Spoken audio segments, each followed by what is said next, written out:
The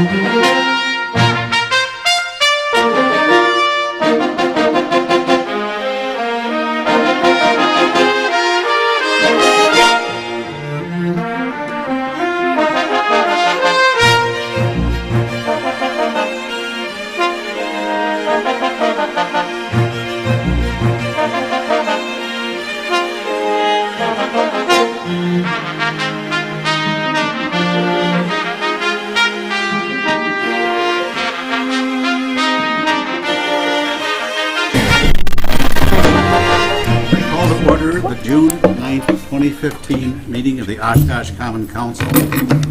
Welcome to everyone joining us today here in the Council chamber, as well as those watching or listening to Oshkosh Community Media Services. We are happy to have citizens participate in their city government anyway, so welcome to all. At this time, I would like to ask the clerk to take the roll call. Stepanik. Here. Clark. Here. Ellison Osby. Here. Herman. Here. Peck. Here. Pansky. Here. Cummings. Here. Present 7. Thank you. Before we have Councilmember Stepanik do the invocation and the Pledge of Allegiance, I would like to stand and give a moment of silence to a number of community leaders who passed away in the past week.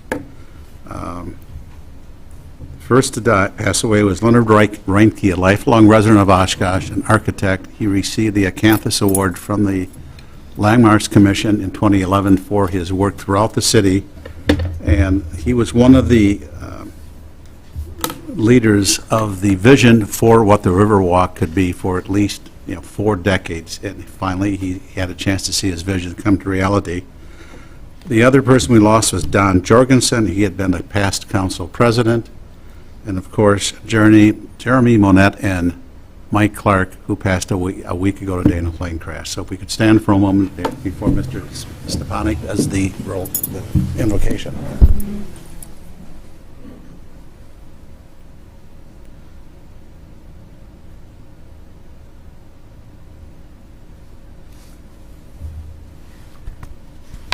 We come together this evening to discuss the issues that confront our city.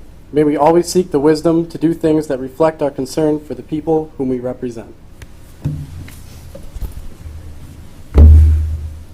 I pledge allegiance to the flag of the United States of America and to the republic for which it stands, one nation, under God, indivisible, with liberty and justice for all.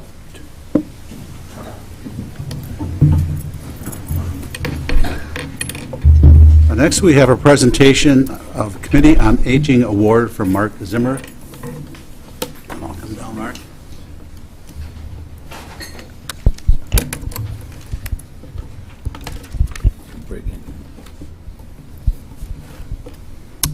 Thank you, Mayor.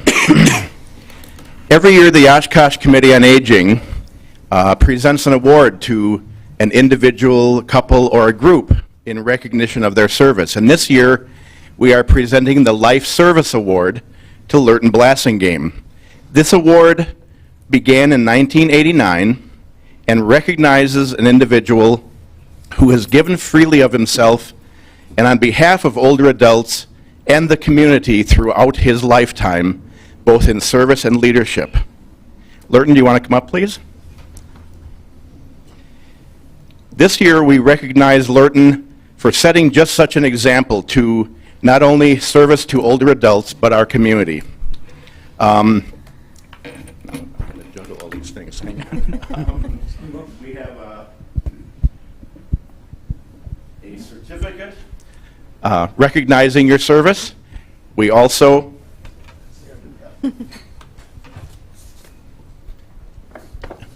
had a little issue with this, a to-be-etched candy dish in yeah. Always a glitch. Candy dish,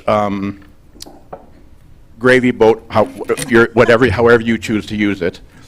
Jelly beans would be perfect. There will also be a plaque added to the perpetual plaque with your name on, hanging at the south building of the Oshkosh Senior Center. I would like to share just a few highlights from the nomination letters. In addition to Lurton's service on the Oshkosh Committee on Aging, included, and this does not include everything, so this is just a short list of things that Lurton has accomplished over his lifetime here in Oshkosh. The head of the Oshkosh Plan Commission for over 20 years, member of the Oshkosh Land Trust Committee, member for several terms of the Oshkosh Symphony Board, member of the Oshkosh Public Library Board of Trustees, member of the Winnifox System Library Board, member of Oshkosh Rotary Club, boards and committees for the First Congregational Church here in Oshkosh, and currently vice president of the Resident Council at Evergreen Retirement Community.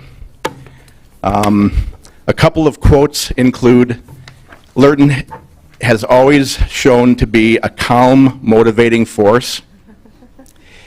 His participation in topics of concern with regard to our senior population is without fail sound and practical, yet thought-provoking. And one last comment was, I've never seen a more sincere, humble, and caring individual. Lurton, thank you very much and congratulations.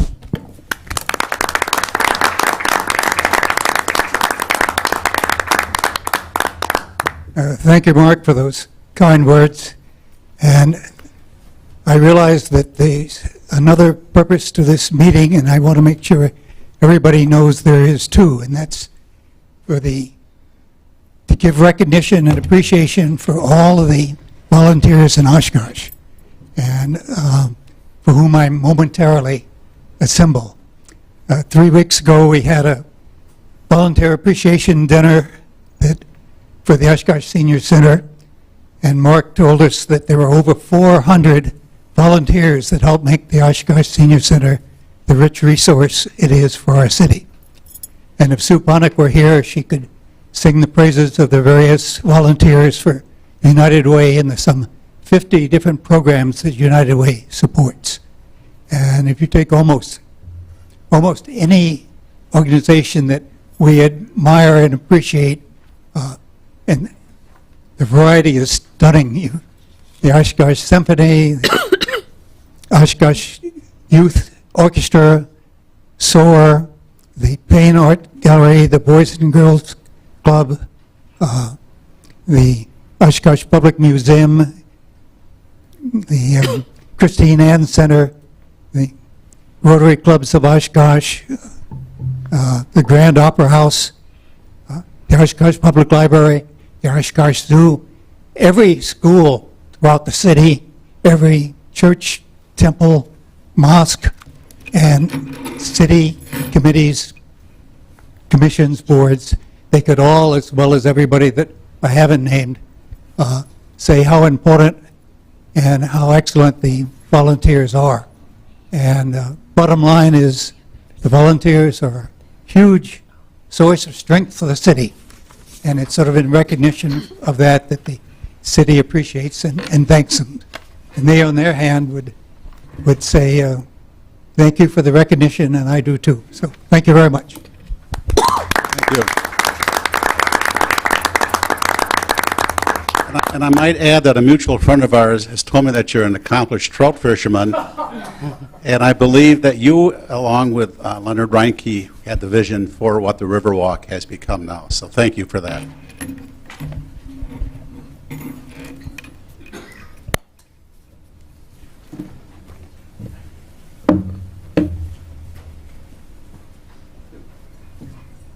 Next on the agenda is citizen statements to the council. Citizens are to address the council only. Statements are limited to 5 minutes, must address items that are not listed on the council agenda, are limited to issues that have an impact on the city of Oshkosh and the council and which the common council may address at future meetings, and must not include endorsements of any candidates or other electioneering. Is there anyone who wishes to address the council?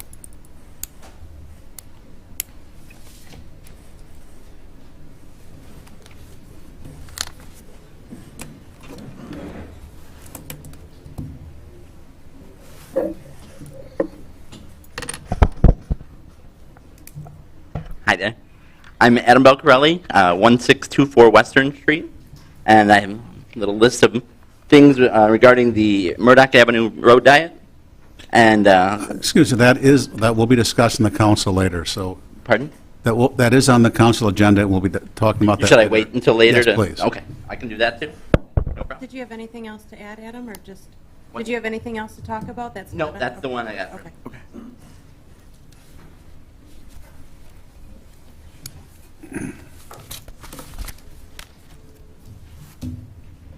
Bob Cornell, 548 West Smith. Fortunately, or unfortunately, I'm back. I'm hoping that you all have your iPads in front of you there, and you have next Thursday marked, which is the 18th of July. It is the Night on the River at the Oshkosh Senior Center. It's kind of ironic that it's always been on the summer solstice, which is the longest day of the year, so we could get all the benefit we could from 5:30 to 8:30 of sunlight. It's a little unfortunate that this year it's on a Sunday, and then another kind of kink in the armor was it's Father's Day. So if you want to do something on Father's Day, it's fine if you have a father left or if you're involved with a father, but it's not going to work for Night on the River. So it was changed to Thursday night, and it's sponsored by the Senior Center, but by the same token, it's open to the entire community.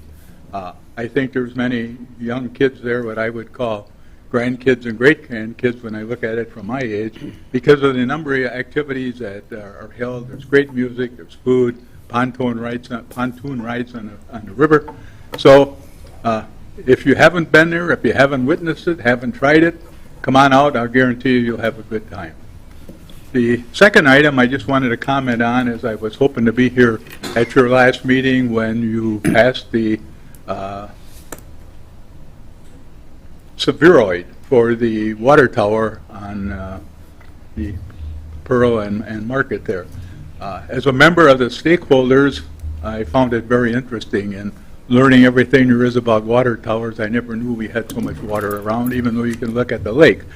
But I was not a strong proponent of the spheroid. I understand the reasons, but that's fine.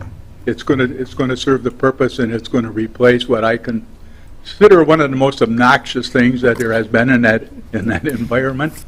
But I have a challenge for Mr. Godey and Mr. Brand that before Mr. Paddock retired, we were talking about it, and I said, you know, I had a funny feeling about this, and my sometimes sadistic and humorous mind started working. We were told that the reason we're replacing that tower is because it's old and need replacement. And I said, well, I got to thinking, that was built in 1936. I was born in 1930. What are you trying to tell me? So, to Mr. Godey, don't hesitate.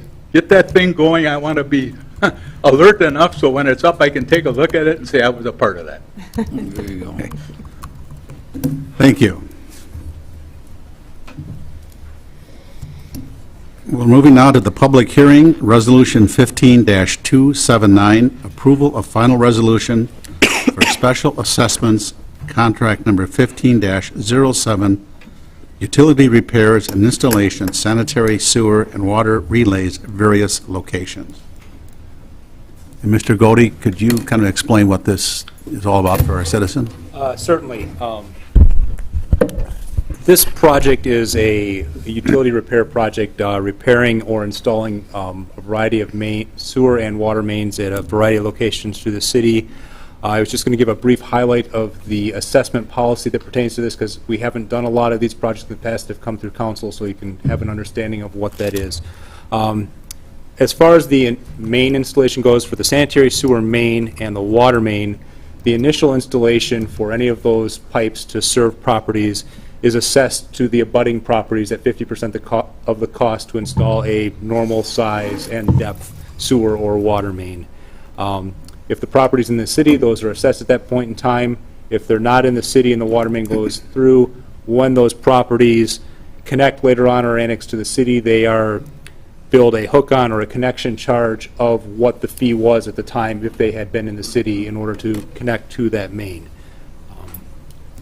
After the initial installation, the city utilities, the sanitary sewer utility, water utility pay for the main replacements and maintenance from then on. For laterals are owned by the individual property owners. new laterals installed to a property for the first time or to a new building, if there aren't any, are 100% the cost of the property owners. Once that initial set is in and being used, the water utility is responsible for replacement up to the shutoff typically located in the terrace for a residential property or adjacent to the main for a commercial or larger diameter water. Sanitary laterals are typically, the city funds 50%, city sanitary sewer funds 50% of the lateral relay cost if there's an existing one in place that needs to be relayed. If it's on a paving project, the property owners receive an assessment for the paving portion, so they don't pay a paving restoration cost for the lateral relay. If it's not part of a paving project, if it's solely a utility project without paving assessments, they are assessed for the cost of the pavement for the lateral replacement as well. And just to reiterate for this one, the assessments are for the laterals are estimated high. We're unsure of the exact limits of the patches at this point in time to get it in, so they are estimated quite high with hopes of being able to reduce them once we're able to get in the field and adjust things and make things work a little more economically, we hope. Thank you. Does the council have any questions? Look for a motion. So moved. Second. Did he call it? No, he didn't. You need to call it 3 times. It's a hearing. Oh, I'm sorry.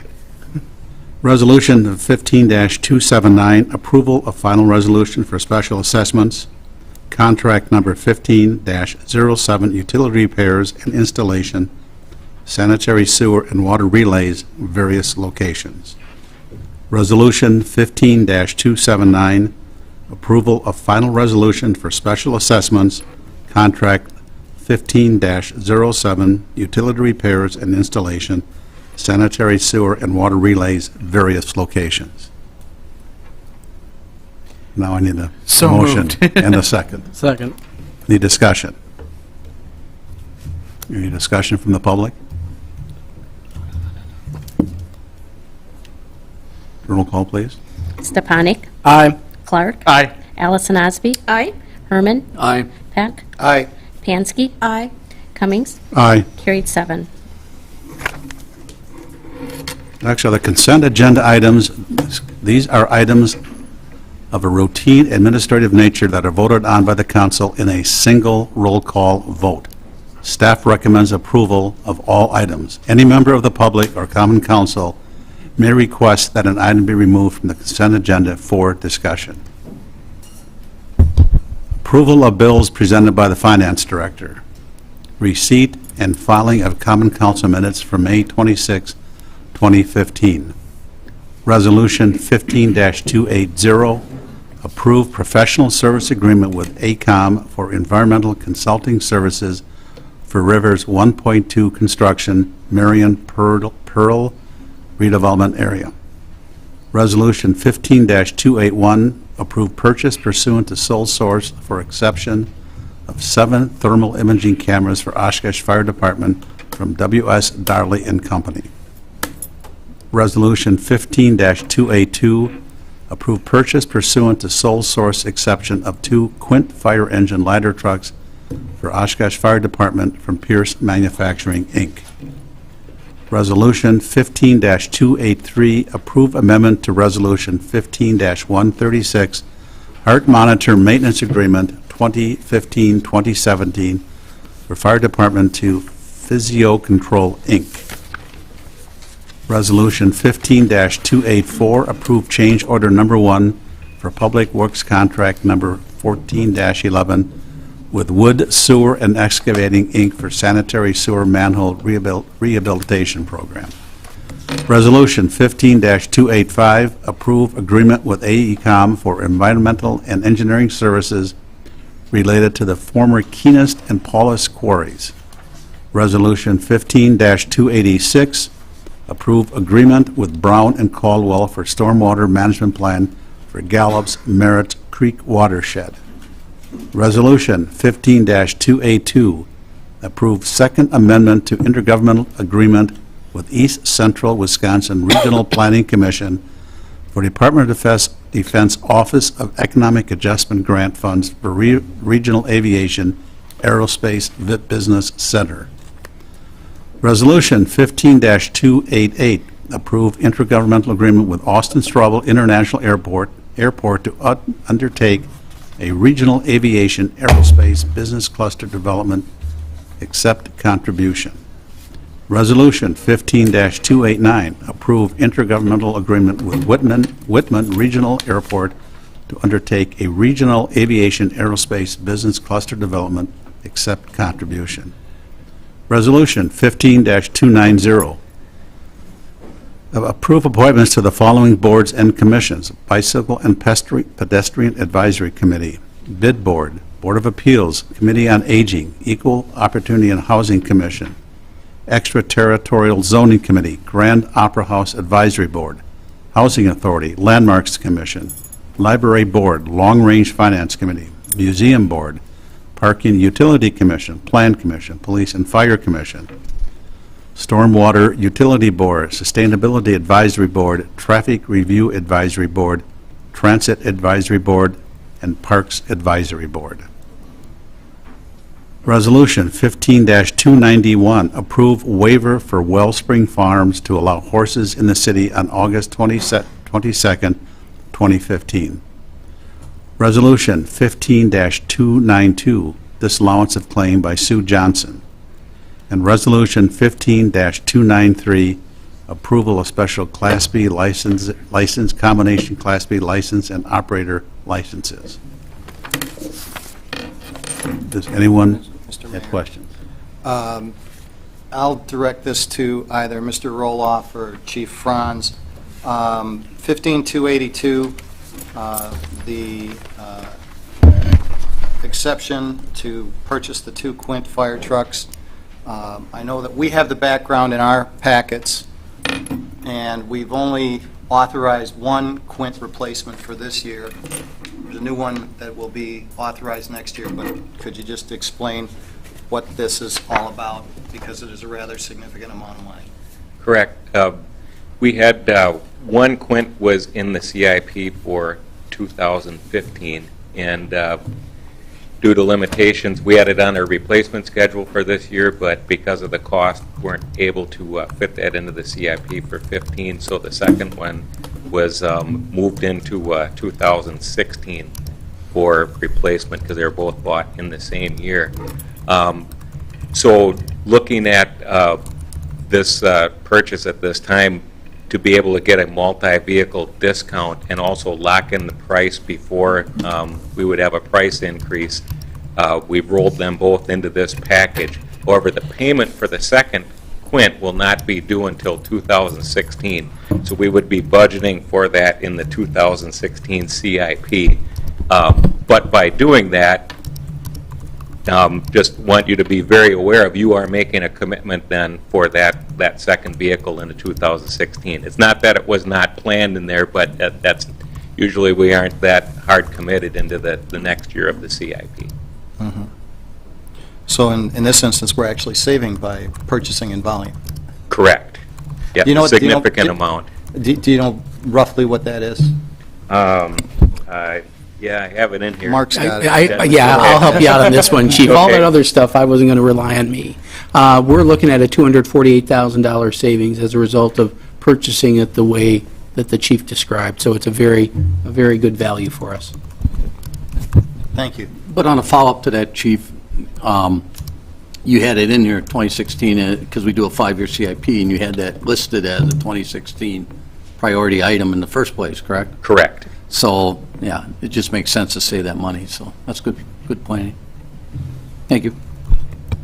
And I have a question of Mr. Roloff. Resolution 15-283, approve amendment to Resolution 15-136 for the Heart Monitor Maintenance Agreement for Fire Department. We're very pleased to report that we were the recipient of a Fire Act grant. Chief staff filed that, and we're getting 90% funding for that. So even though the bid award is $49,000, the cost for us will be less than $5,000. Thank you. Okay. Are there any other questions? I just have not one question, but just a comment to make. Mr. Blasingame earlier today, this evening, talked about volunteers and how they assist the city and everything. And And this particular document here, where we're approving appointments to all these boards and commissions, aside from the members that are sitting up here, everyone else on these boards and commissions are volunteers. Their services are appreciated and greatly needed, so I just wanted to point that out as well. Thank you. I would like to ask Mr. Davis to come up here because Resolution 15287, Resolution 15288, and Resolution 15-289 are all interrelated.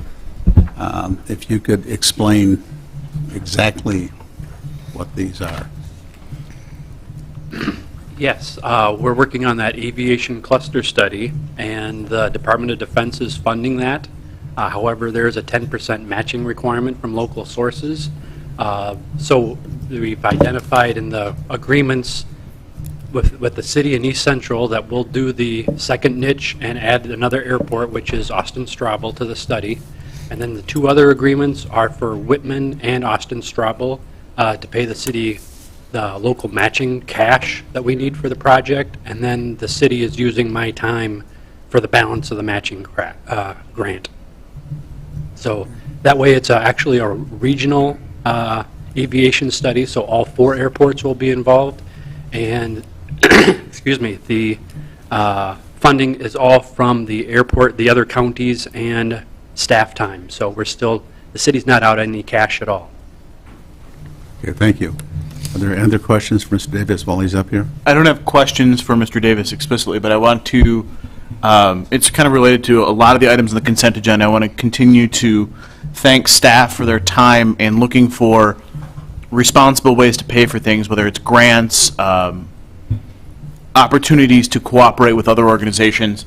It's really nice to see staff using their time and talents to exercise responsibility of the taxpayers' money. So I want to say thank you to the staff who continue to look for new avenues and creative ways to leverage our resources in a responsible manner.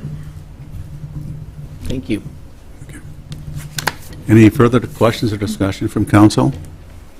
I believe I need a motion. So moved. Second. Discussion? Would the city clerk please take the roll call? Stepanik. Aye. Clark. Aye. Allison Osby. Aye. Herman. Aye. Peck. Aye. Pansky. Aye.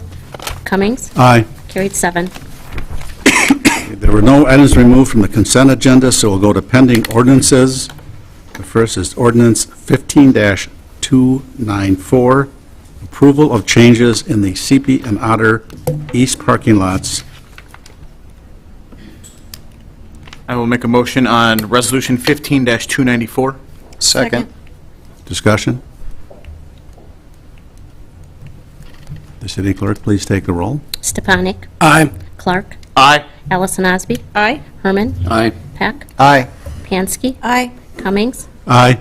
Carried 7. Ordinance 15-295, create bicycle lanes, in parens, lane reduction / road diet, in the parens, on Murdoch Avenue from Wisconsin Street to Sheridan Street. It's now time to come forward. Hi again. I'm Adam Belcarelli, 1624 Western Street, and I've been working with the Bike and Ped Committee Advisory Board, or Advisory Committee, for a while now, figuring out the best way to do the road diet, and I've worked up a number of reasons it makes us safer. So the number one thing that I found is there's a 30-mile-an-hour speed limit right now on Murdoch, but with there's a study done in 2012 that said for every 1 additional lane foot width that a road has, we go between 1 and 3 miles an hour faster, no matter what the speed limit is. So right now, one of the biggest problems, and the chief of police had said in one of our meetings, was you could an officer could sit on Murdoch and just write tickets all day long, nonstop. And one of the reasons is because of how wide it is. And so psychologically, we just think, oh, it's free reign, I can just drive as fast as I want. So by doing the road diet, by reducing it to 1 lane, adding bike lanes, putting that center turn lane, it shows that we have less room to drive on. So that'll slow traffic down just by that reduction right there. It also eliminates the weaving between lanes to reduce the broadside collisions. Drivers then are not forced to make lane choices, and they're able to track traffic, bikes, and pedestrians. Then cross-traffic becomes able to merge and cross easier with slower traffic, and the consistent gaps that get created by the traffic signals on either end. The left turn traffic gets moved out of forward-moving lanes, therefore you have fewer rear-end collisions. And then for the we have reduced stress from improving all of those factors above. For pedestrians, then, fewer lanes to coordinate the gaps for crossing, and then you eliminate the dangerous crossing when vehicle in one lane stops and then you're blocked from view of the other lane. And then the negative offset that Jim Collins had shown in his presentation a few weeks ago showed how that is improved.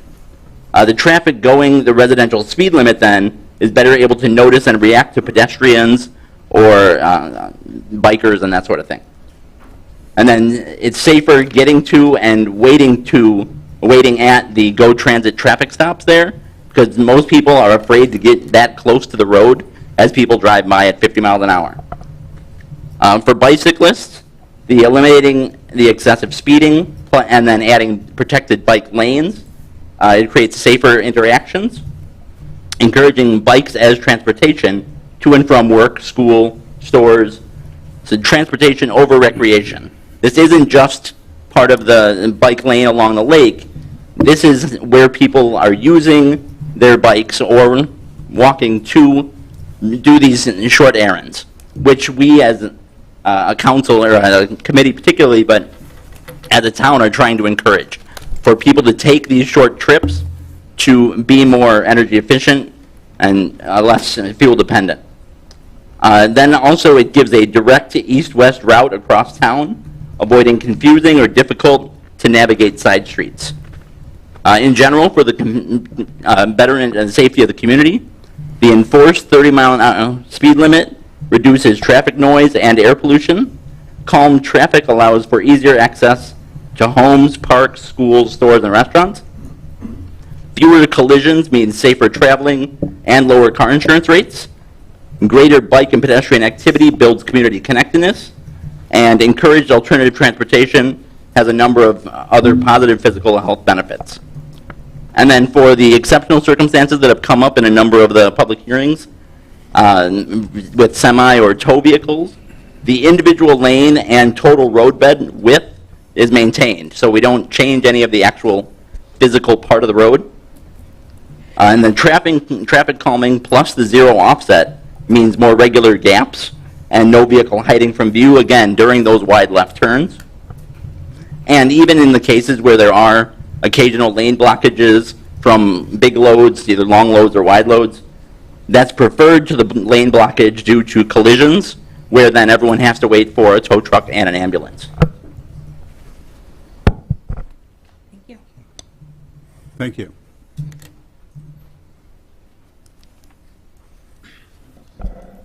Hi, my name is Ben Rennert, 1113 East Oregon Ave, in Oshkosh. As owner of an Oshkosh bicycle retailer, a current board member of the Oshkosh Cycling Club, and current vice chair of the Oshkosh Bicycle and Pedestrian Advisory Board, I am committed to bettering Oshkosh's cycling community. The Wyowash Trail is a fantastic recreational spot for cyclists and pedestrians alike. However, one major area that is lacking is the cycling infrastructure throughout the city. Is this able to be turned on by chance quickly, or? You just put it on there. It's set to go. You're good, Ben. So, see that or not, but I just made something up really quick here. It's basically a map of Oshkosh with only showing its cycling infrastructure that's in place right now. This is bike lanes and also anything to do with like the Wyowash Trail that we have. So you can kind of see quite a bit of white area where we have a lot of good potential here.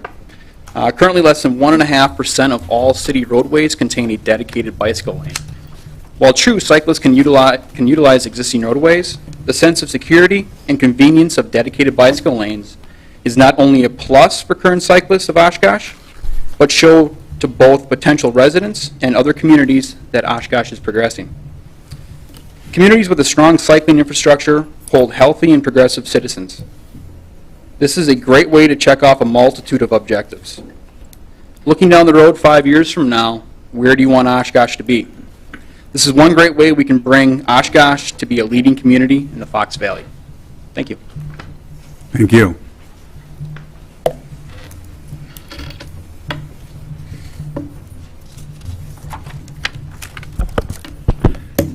My name's Gary Gray, 815 West Linwood. I'm going to speak about a different topic later on, but anyhow, a couple of questions in regards to the diet road. First of all, it's my understanding that the current speed limit is 30 miles.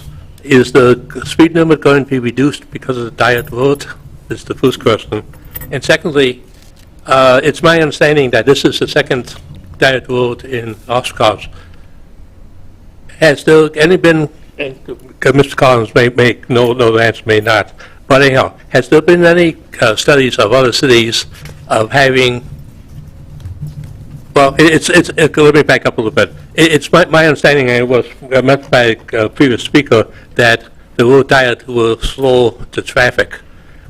Is there any study in any other city that indicates whether or not traffic moves to a parallel street that would not have the limitation of a slow speed? Like, for instance, on Bent Avenue, the street south of Modoc, it's basically a driver could go basically from Oklahoma, I believe, to Harrison without any road diet.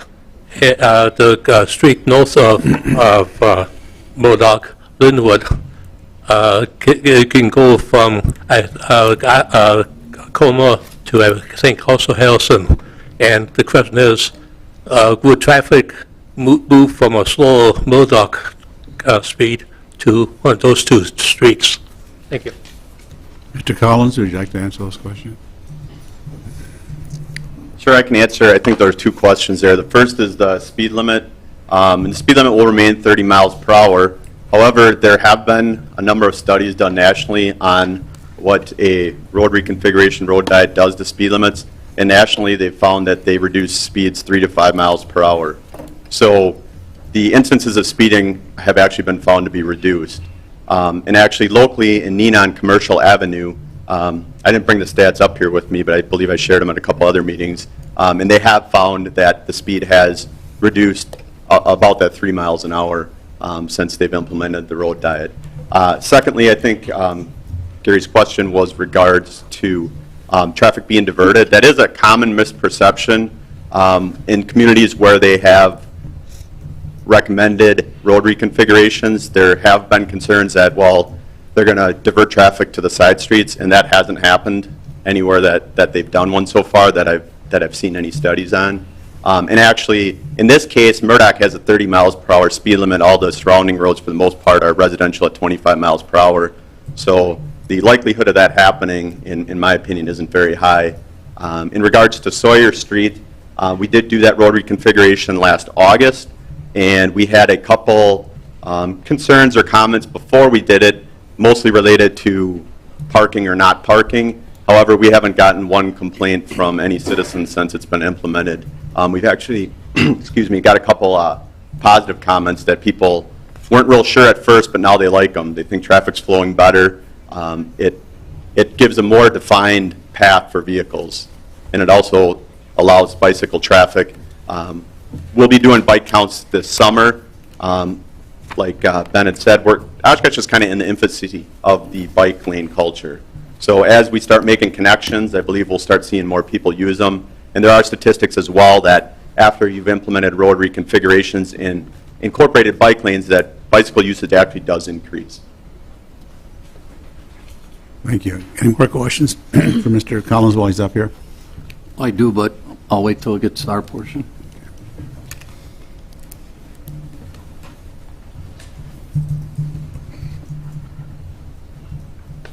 Bob Cornell, 548 West Smith. I by no means want to express myself as an expert in roads or the amount of traffic that there's on there, but my wife and I use Wisconsin and Murdoch on a daily basis. And I certainly approve of the effort that Mr. Collins has put with the Traffic Advisory Board of making this kind of a recommendation. It's very scary if you're coming off of Algoma going east and we get to Vinland to make a left turn. And there are some pretty white knucklers and goose pimple moments on that corner. And I think this would certainly help relieve some of that particular tension. However, I do have a problem with the way that this resolution is worded, because it says create bicycle lanes. So to me, there's no transparency here on about crashes or why it is actually being recommended. To create a bicycle lane, to say this, is that's what the only intention is, where the rest of it is secondary. Now, listening to your meeting 2 weeks ago, I think Mr. Collins was very emphatic, and I certainly concur with what he had to say. This is not about bicycle lanes. It's about reducing speed and trying to solve the problem of the crashes with the left turn lanes. So for me to really think about this, are you really voting for bicycle lanes? Are you voting to stop crashes and reduce the speed?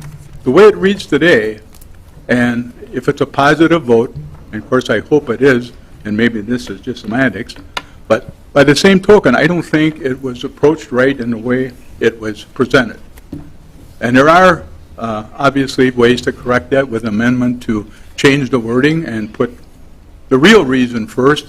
And I also heard Mr. Roloff say on his city manager's report, his comment was, and I'm not quoting, but what I believe he said was, bicycle lanes are secondary. Well, if they're secondary, why are you voting on them up front? So keep that in mind. And another thing is, I certainly support this, and I know there's people who do not, but there's no reason why it cannot be tried. And if there's any question in anybody's mind, what's the matter with putting a sunset clause in and say, we're going to go with it for 3 years. If it don't work, fine, we can always change. So think about that when you vote, because I presently am not comfortable with the way it's worded. Thank you. Mr. Collins? Sure, I agree with you as well, but the reason that it's worded that way, and Ms. Lawrenson can help me out here, is that we don't actually have, the reason it's worded that way is because we have an ordinance in our municipal code for bicycle lanes. So in order to designate a street as having bicycle lanes, council actually has to approve and vote on that. We don't currently have an ordinance in our municipal code for road reconfigurations or street painting. Basically, that's what we're doing here is the road reconfiguration is basically restriping the road, and that's not currently covered in the ordinance. So that's kind of the reason it's worded the way it is. And that's why we included it in the title, because we wanted to draw attention to the fact that that's what we were doing is a lane reconfiguration. And as Jim said, that in particular doesn't require an ordinance action by the council. So we tried to draw attention to it by the notation in the title to the ordinance. And then if you read the explanation at the end of the ordinance, we drew attention to it there as well. But. Yeah, and that's why we've held a public meeting, and we've also held a workshop on this and then spoke about it previously, because we want to be as transparent as possible that we're not just talking about bike lanes, we're talking about the road reconfiguration, which allows for bike lanes. However, the bike lanes are in the ordinance, the road reconfiguration necessarily isn't. So that's why it's worded that way. Thank you. Any other questions?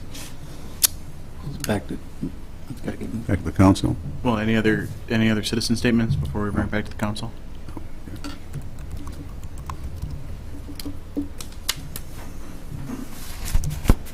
I'm Paul Lonning from Expert Towing at 910 West Murdoch.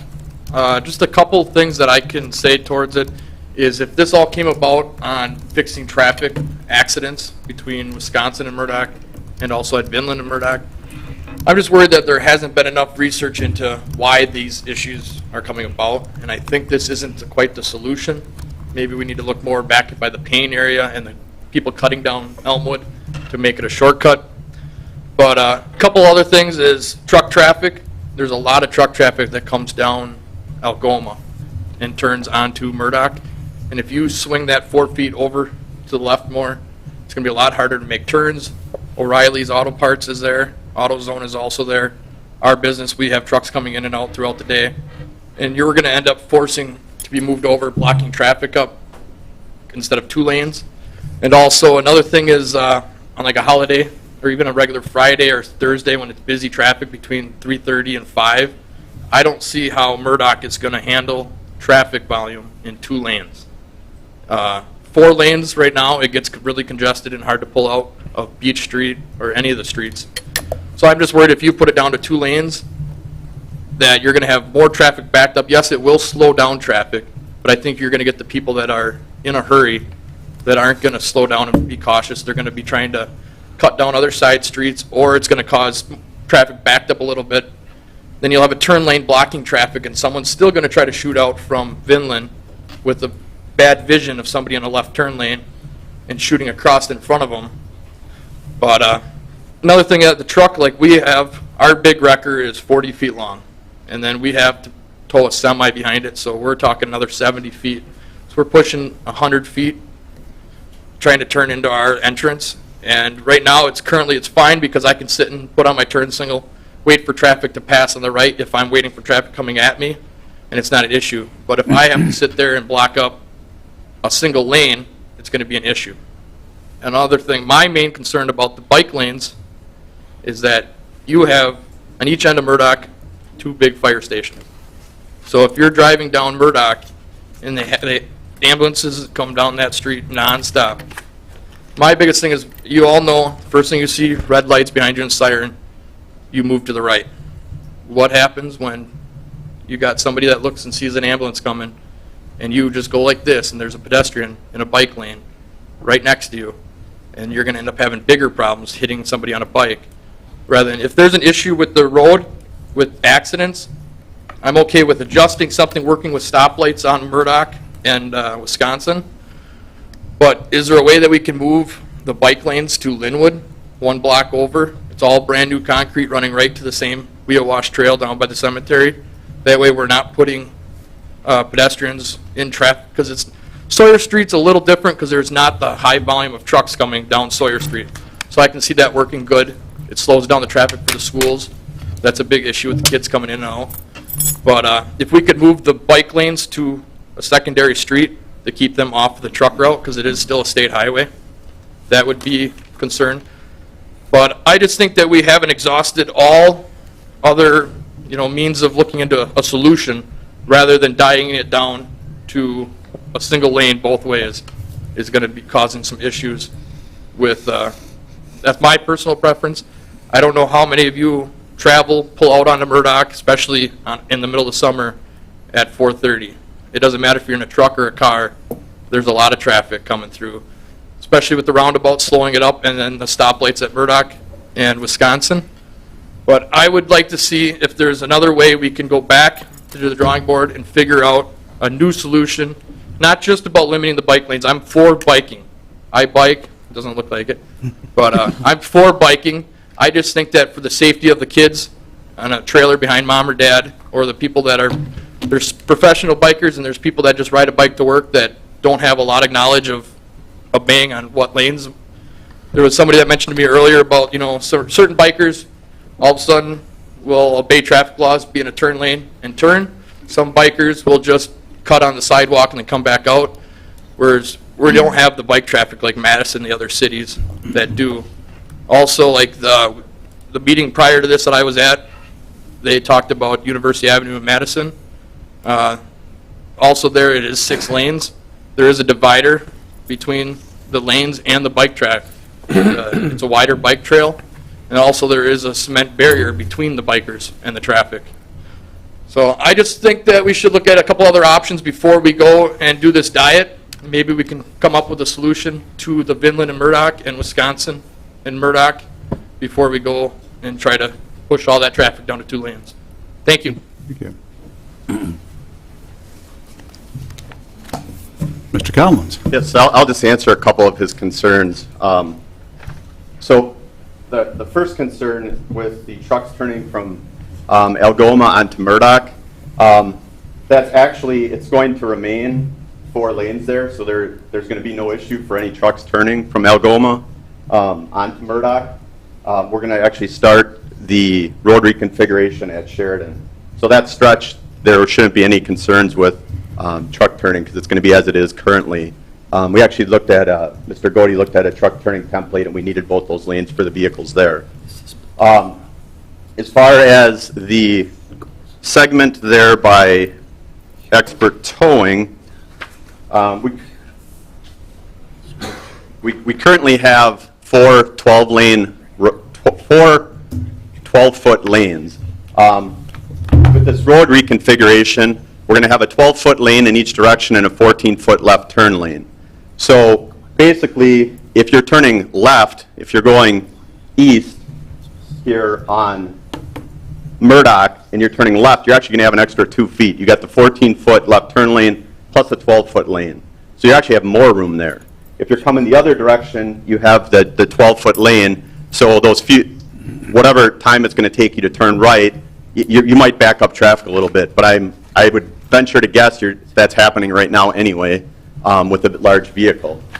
So my point here is that this road is here 24 hours a day, 7 days a week. So do we want to design it for the few times a day when we're going to have trucks turning, or do we want to design it for the rest of the day when there's vehicles there that have to use it? The design of the road, the research has shown that the right design encourages the right behavior. There's always going to be a yeah, but in this case, the gentleman asked if we've researched alternatives. We've researched this exhaustively. I promise you that. This has been researched since at least 2011, and actually prior to that, the request for traffic signals at Vinland and Elmwood and Murdoch has been almost an annual request going back 2 predecessors to me. So it's gone back a long time. And all the alternatives that have been researched, this is the best alternative that we found. And at a minimum, our research indicates that this will reduce crashes 27% at a minimum, up to potentially 51%. The majority of the accidents aren't related to through traffic at Elmwood and Vinland. They're related to left-turning vehicles. And I'll just show you that real quick. And then the majority of the accidents there are where vehicles are turning left onto Vinland from eastbound Murdoch. The current reconfiguration, there's 2 through lanes. So the vehicle in this curb lane the vehicle turning left here can't see the vehicle in the curb lane if there's another opposing vehicle turning left the opposite direction. So with the lane reconfiguration, you have the vehicles are actually facing each other, and you only have 1 lane of traffic to cross to make your left-hand turn, either going north or going south. So that's where we're going to see the majority of the crashes reduced. And speaking with Nina's traffic engineer on Commercial Avenue, that's the same issue that they had, and they went with the road reconfiguration, and they've reduced their crashes between 41 and 100% at each of those intersections. And the same thing happened there. They had some comments opposed to it, some concerns initially. Since they've implemented it, they haven't got any complaints. Thank you. Are there any additional comments, citizen statements? You've already spoken. Let him bring it back to the council. Go ahead. Sure. Go ahead, quickly.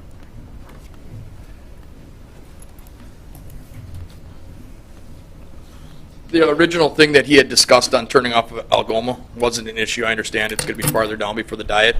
And also, I don't know exactly the stats on the accidents at Vinland and Murdoch, but I go to a lot of crashes there. And they're not turning left. All the crashes are people turning on Elmwood. I go to a lot of crashes there, and it's always turning left on Elmwood.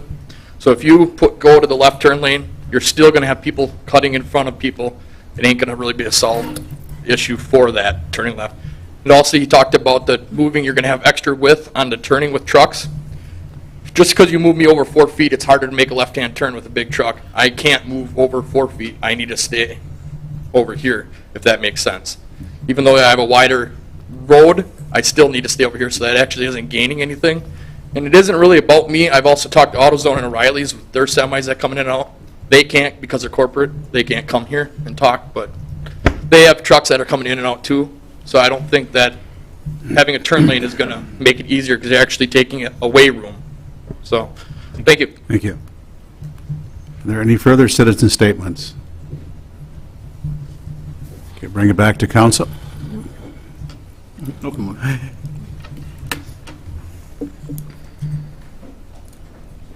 Jeff Wasinski, 502 Murdoch, 502 West Murdoch, I should say.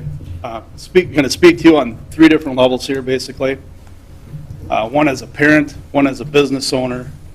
I'm going to start out as a business owner first. I oppose this, narrowing this down. The traffic is, there's so much traffic coming down that street. I can't imagine going to 2 lanes on that road and backing this traffic up even further. That's just going to slow it down. We pull trucks in and out of our business, and to have the left lane where traffic can go around to the right is a bonus. And pulling out of a business onto Murdoch Street, if anybody sat there, it doesn't have to be the busy time. I come to work pretty early in the morning, 5:45, 6 o'clock in the morning. There's a lot of traffic on Murdoch, and making that left turn into my business or making a turn out, it's hard. So that, from a business owner, I oppose it. As a parent, making a bicycle lane on Murdoch Street, I can't see how this is a good idea for anybody. I would not have my child riding down Murdoch Street to go to school. The traffic down there is, you can say it's going to reduce at 3 miles an hour. I guess from a parent standpoint, does it matter if your child gets hit at 27 miles an hour, 30 miles an hour? Don't think so. 20 miles an hour, 10 miles an hour. The traffic count is so high. If I had a child and you had a bike lane there, I would tell my son to ride on an opposing street, a quiet street with a 25 mile an hour speed limit. And the third I'm going to speak to as a bicycler myself. I love bicycling. Obviously not enough, but I love bicycling. When I go bicycling, my wife and I ride on the Wheel Watch Trail. We love it. Why do we go there? We don't have car traffic. You don't have all the traffic coming down. I would never throw my bicycle in the back of the truck, come to Oshkosh, and ride down Murdoch Street. I understand people are using it to go to work. That's great.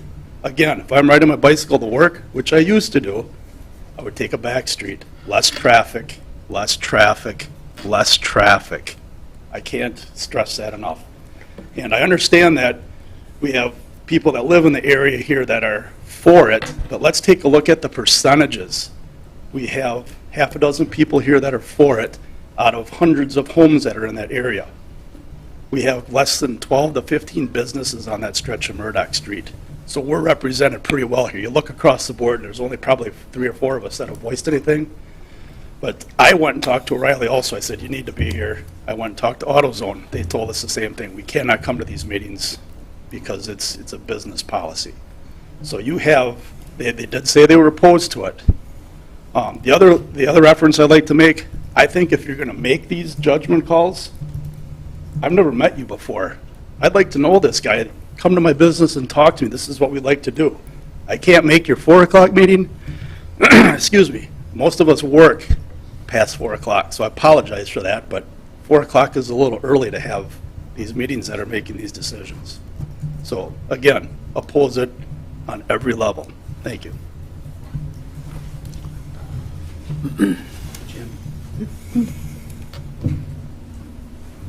Are there any further citizen statements?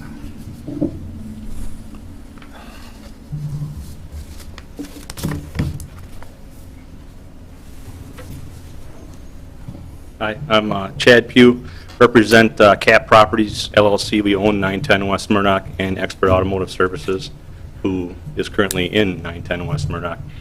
I'd like to say I'm opposed to it just for the fact that, and I agree with Jeff, that all the businesses that are in this stretch, we were never even, talked to before this came about, or even asked. I know there's a study done But I think it'd be great if we were part of the study to see what affects our traffic, our customers coming in and out of our business. We want to keep our businesses on Murdoch.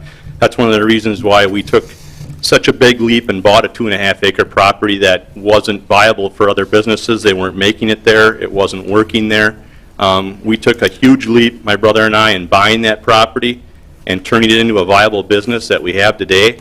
And to take traffic away from that or cause our customers any inconvenience, whether it's us, AutoZone, the Blue Moose gas station, anywhere down the line there, I think if you take traffic problems as far as pulling out on the Murdoch and you make that worse, I believe you're going to make that worse by having a single lane and not having that extra lane that people can turn into and drive freely on the right side of the road rather than make them turn into traffic on Murdoch in a single lane.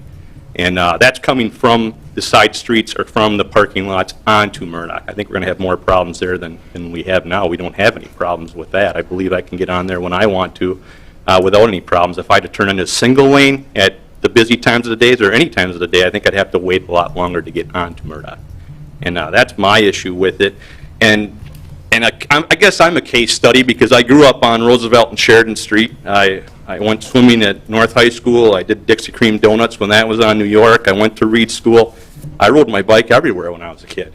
And we stayed off of Murdoch for the simple fact of the traffic. I mean, we used Linwood, we used Bent, we used Congress. When we were kids, that's what we were told to do. That's what we did. There's no traffic. We went fishing behind Riverside Cemetery.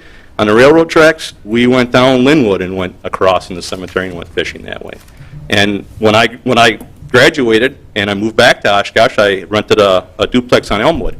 And my friend bought a house on Ontario. And we would bike throughout the city at night on our bikes, you know, and it was great biking, but we didn't choose Murdoch. You know, we always chose the other streets because they were less traffic. And I'd hate to see a kid get hit in a bike lane on Murdoch because of what we have coming down there now as far as commercial traffic. I can see in the future, if Fernald was opened up and we take some of that truck traffic away from Murdoch and look at that option, maybe then you could look at what commercial traffic is coming down, heavy truck traffic coming down Murdoch. If that takes that away, then maybe you could revisit a bike lane or something like that. And I don't think you're going to alleviate the problem with Elmwood because, as Paul stated, we do a lot of crashes at that area, and a lot of those crashes are, you know, turns from Elmwood on there. Everybody's taking the Elmwood shortcut, you know, and those problems start further back. They start at the Payne, or they start with the school kids that don't want to hit the stoplight at Smith and Jackson or the one at Wisconsin and Murdoch, and they want to shoot right to Vinland and get where they're going. And that happens a lot. And we see that a lot. You know, they want to avoid the stoplights. So they're going to take that Vinland and Murdoch route and try to shoot across Elmwood and do a faster route. And same way with the Payne. I mean, they're going to shoot, everybody knows that that's a shortcut to shoot up Elmwood. You've got a lot of traffic going down Elmwood that's taking away from that Algoma stoplight because they don't want to hit that stoplight. It's too long for them. But anyway, that's what I got to say. I'm just opposed to it that way. I know there's a study done, but I mean, I've been biking my whole life here. I grew up here on that north side. I'm still there, you know. Maybe that's complacency, I don't know. But I mean, I'm still there. I'm trying to run a business there. I want to keep it there. And anything that's going to affect my customer base, you know, I'm against. And I'm not saying it will or it won't, but this is a crystal ball. I mean, there's studies, but you can't take something in Neenah. If you show me the sky photo of that from Neenah, the aerial, is it the exact same circumstance here? Do they have the Payne Art Center problem? Do they have the Elmwood problem? Do they have the North High School problem? Is that the exact same layout as they had that they can say, well, it's going to definitely reduce your crashes by 20-some% because we've got the exact same layout? I don't think so. I think ours is unique. I think every layout's unique. And I don't think that they could produce their aerial and say, yeah, we're the exact same problem you guys have. I don't see that. But anyway, that's all I have to say. Thank you. Thank you. Are there any further citizen statements? We can turn it back to council. I would move for approval. Can I just make a Yes, statement go ahead. here? I actually went to Expert after our morning meeting on Monday, spent some time there with Adam, kind of got his perspective.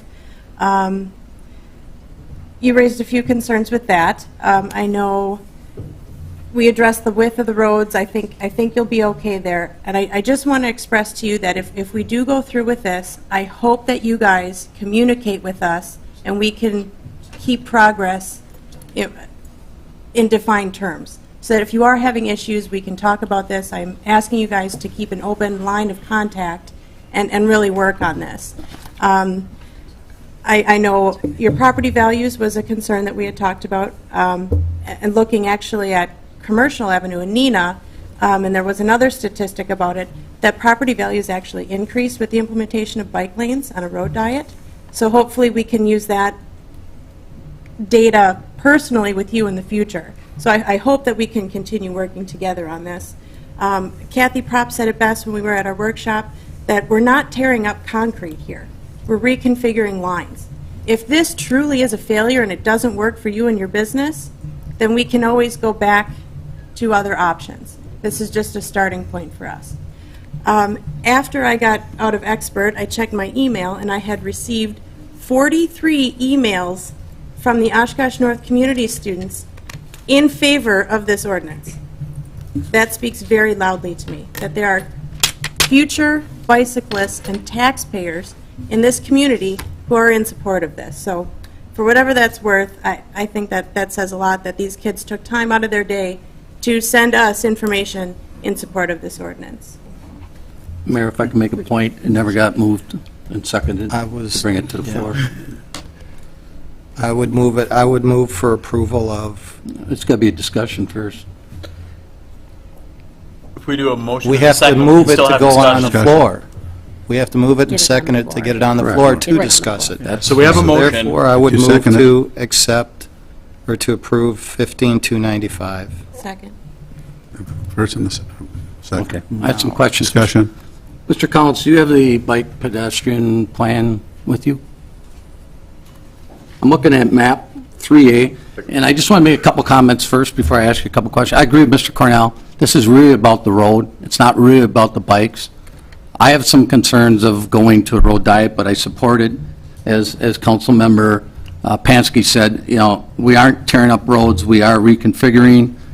This has been a problem. I've been on the Traffic Review Advisory Board for 5 years. It's come up every year that I've been on that board. And it is about the accidents at Wisconsin and Murdoch and Vinland. But I do have some concerns about the bike routes on Murdoch because I don't see it in our bike pedestrian plan. On map 3A, it shows us bringing the bike route, if you follow it, there is a section of Murdoch up to Harrison, and then the bike route goes up to Smith and comes across. And then if you look at Nevada and bring it up to, it follows all the way to Nevada to Wisconsin, then there's a small section actually from Burdick to Wisconsin that they recommended a potential route, but it really shows it going down Nevada to Bent, not at all from Wisconsin to Algoma or to Sheridan as a bike route. Did we change the bike plan? Yes, the Bike and Pedestrian Committee did vote to alter the bike route to go down Murdoch Avenue, and Ms. Pansky's on that board. Well, I was on the bike pedestrian plan when this got approved by council, and I was told once we approve a plan, it has to come back to council to make changes to the plan. Actually, Mr. Burdick can speak to that. Yeah, that, Jim doesn't bring the bike and ped plan forward, the planning department does, so Darren can speak to that. Plan? I mean, we have two things. You have the ped and bike plan that we passed, where we have the routes, the recommended routes. So we have those that are in the plan, and then we have, you know, we can go forward and we can make adjustments and we can add routes to the system. And I think we provided we have a provision in the ped and bike plan that allows the ped and bike committee to look at and make amendments to that. Jim, do you remember where we put that? What was that?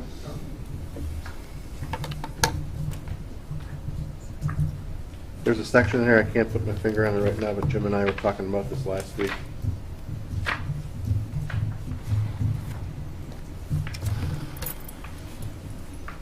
Let me find, can you give me a minute to locate that? Do you have any other questions on this particular issue?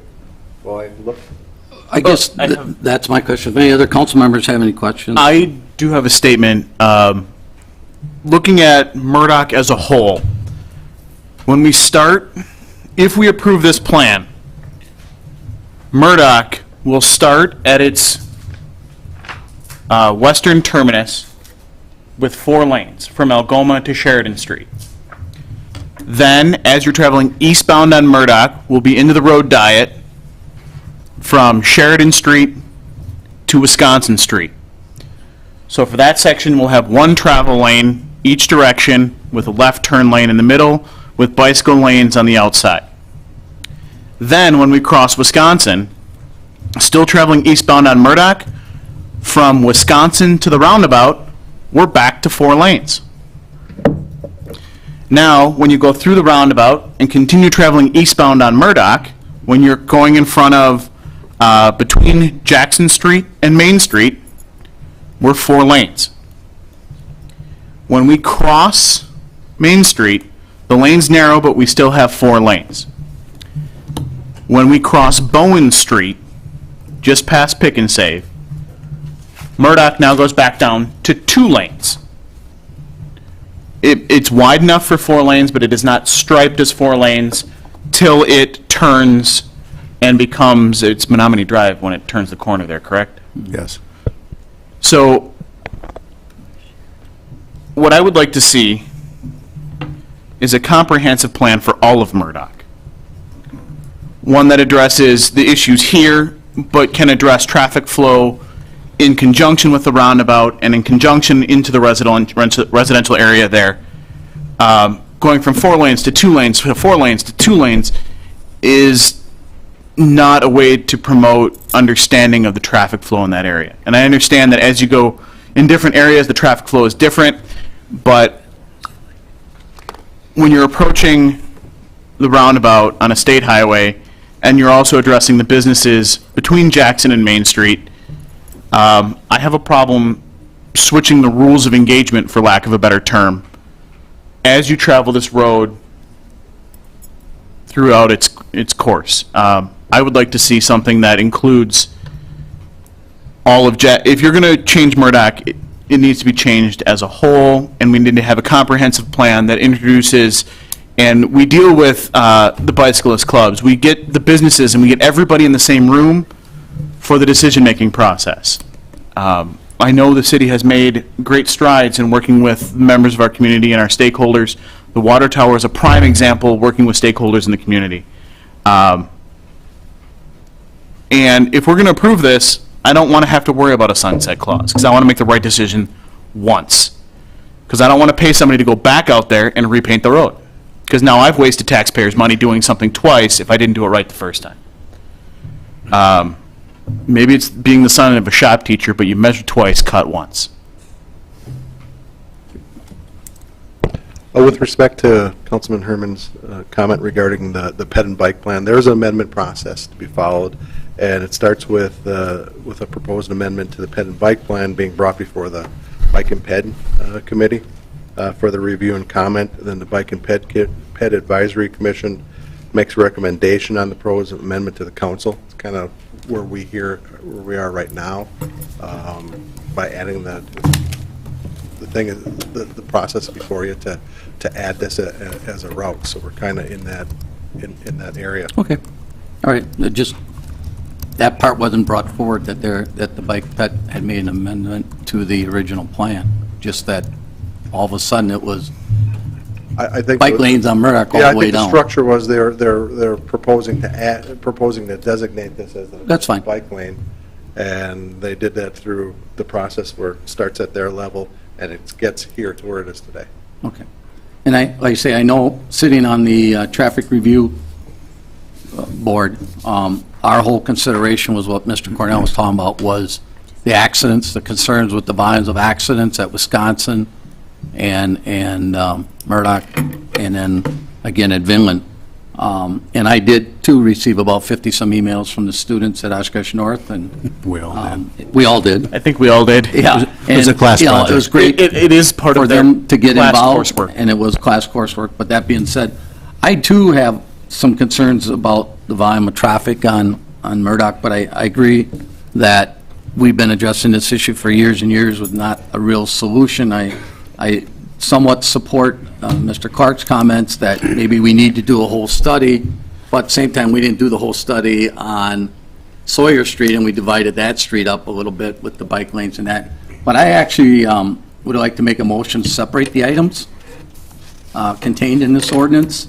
I'd like to move to divide the issue with the road diet as resolution or ordinance 15-295A, and the bike lanes would be ordinance 15259B. Can we do that? Ms. Lawrenson? I'm not sure what the, My only problem with it is there really is no ordinance related to the road diet portion. The ordinance only relates to the bike lanes.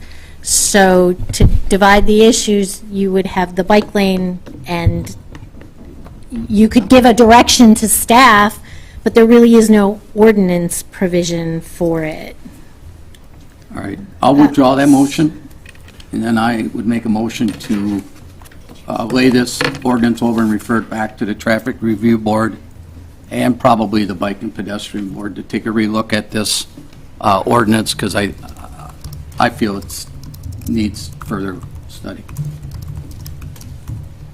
I would second laying this over and sending it back to committee for discussion and input to create a comprehensive plan, which would include, and this would be a direction to staff related to those committees, but also to engage the business community in this area and the residents, and with a much more thorough and engaging communication process. We have a motion and a second, and we have another motion and a second, so who's on first? His motion was withdrawn, and it failed for lack of a second. So if my memory is correct, right now we have one motion and 1 second on the table at this time, correct? No, I withdrew that. No, you First have the- motion, and then I came back with a lay it over and just referring it back to the traffic review. So that's the only active motion we have, correct, Pam? No, the original motion is on the floor, is on the table for consideration.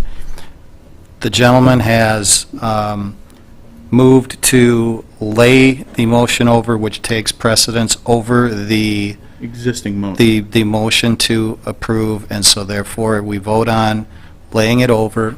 Now, the question is what is the layover time? Is it a time certain? Is it what is the time frame that the gentleman is looking at for, basically, you can't just lay something over indefinitely? Well, let's go back to the committees, Mr. Peck, and they are not meeting this month, so I guess if you're looking for a specific timeline, I guess I would say that it should be reviewed and back to council by the July 28th, the July 28th council meeting. Are we laying just this over, or are we talking about another study for all of Murdoch? We've got a couple of things going on right now. The initial motion was to lay it over and refer it back to the traffic review and the bike and pedestrian. If that doesn't garner enough votes, I guess then Mr. Clark can make another motion to do a complete study again of all of Murdoch. So the motion on the table is to lay it over, send it back to committee with feedback received back to council by the July 28th council meeting. That is the motion that we would be voting on next. Do we vote now, or do we get discussion? well, this is, per council rules, you can get citizen input on this motion only. Okay. Laying it over. So there is a citizen who wants to talk about this motion. Adam Belcarelli, 1624 Western. And on this motion, so I want everyone to remember, the committees have reviewed this quite extensively, and it's been on the books for a while. The plan has been available for a while, and as we get input, we do make adjustments to the plan. So I don't see, because it sort of takes out all of the work we've already put in, as both traffic review and bike and ped committee, to kick this back again, because we have put forward our recommendations already, and I don't see anything that would additionally come from meeting it one more time. on these things. Thank you. Are there any further citizen statements? And on this motion only, I was, I'm Paul from 910 West Murdoch. I was at the last traffic review meeting, and it barely passed with one vote then. So I think if they take it back, they're going to have to do quite a bit of different adjustments, and it's going to take some time for them to, I hope they come to the businesses and talk to us and put some input into it and make their decisions, you know. So I'm thinking it might be more than a couple weeks they might need, so thank you. thank you. Any additional citizen statements? I see none. Can I make a clarification? Yes. I believe what you can do is, since the bike lanes are what is in the ordinance, so I think what Mr. Herman was trying to do is there's two things in front of you. There's the bike lane ordinance, which is in the current ordinance, and then there is reconfiguring Murdoch Avenue. I think, and Ms. Lawrenson can tell me if I'm correct or not, I think you can, you're going to vote whether you approve the bike lanes or not. That's what's before you. But I think that you can give direction to staff if you want to do the road reconfiguration, since that's not in the ordinance. Yeah, one of your options would be if you could just give direction to staff to implement the road diet, if that's what you're seeking to do. I guess I'm not real clear at this moment exactly what the... I think the council's got to take up the issue of laying this issue over. Yeah. And based on what happens, then we can have a discussion about what you want to do next. If you lay it over, we're going to send it back to committee, and we'll... Yeah. Right. So there's, all we're voting on is just to lay Just to lay it over. Yeah. Is there any further discussion? The city clerk, please take the roll call. Roll call. Stepanik? No. Clark? Aye. Allison Osby? Aye. Herman? Aye. Peck?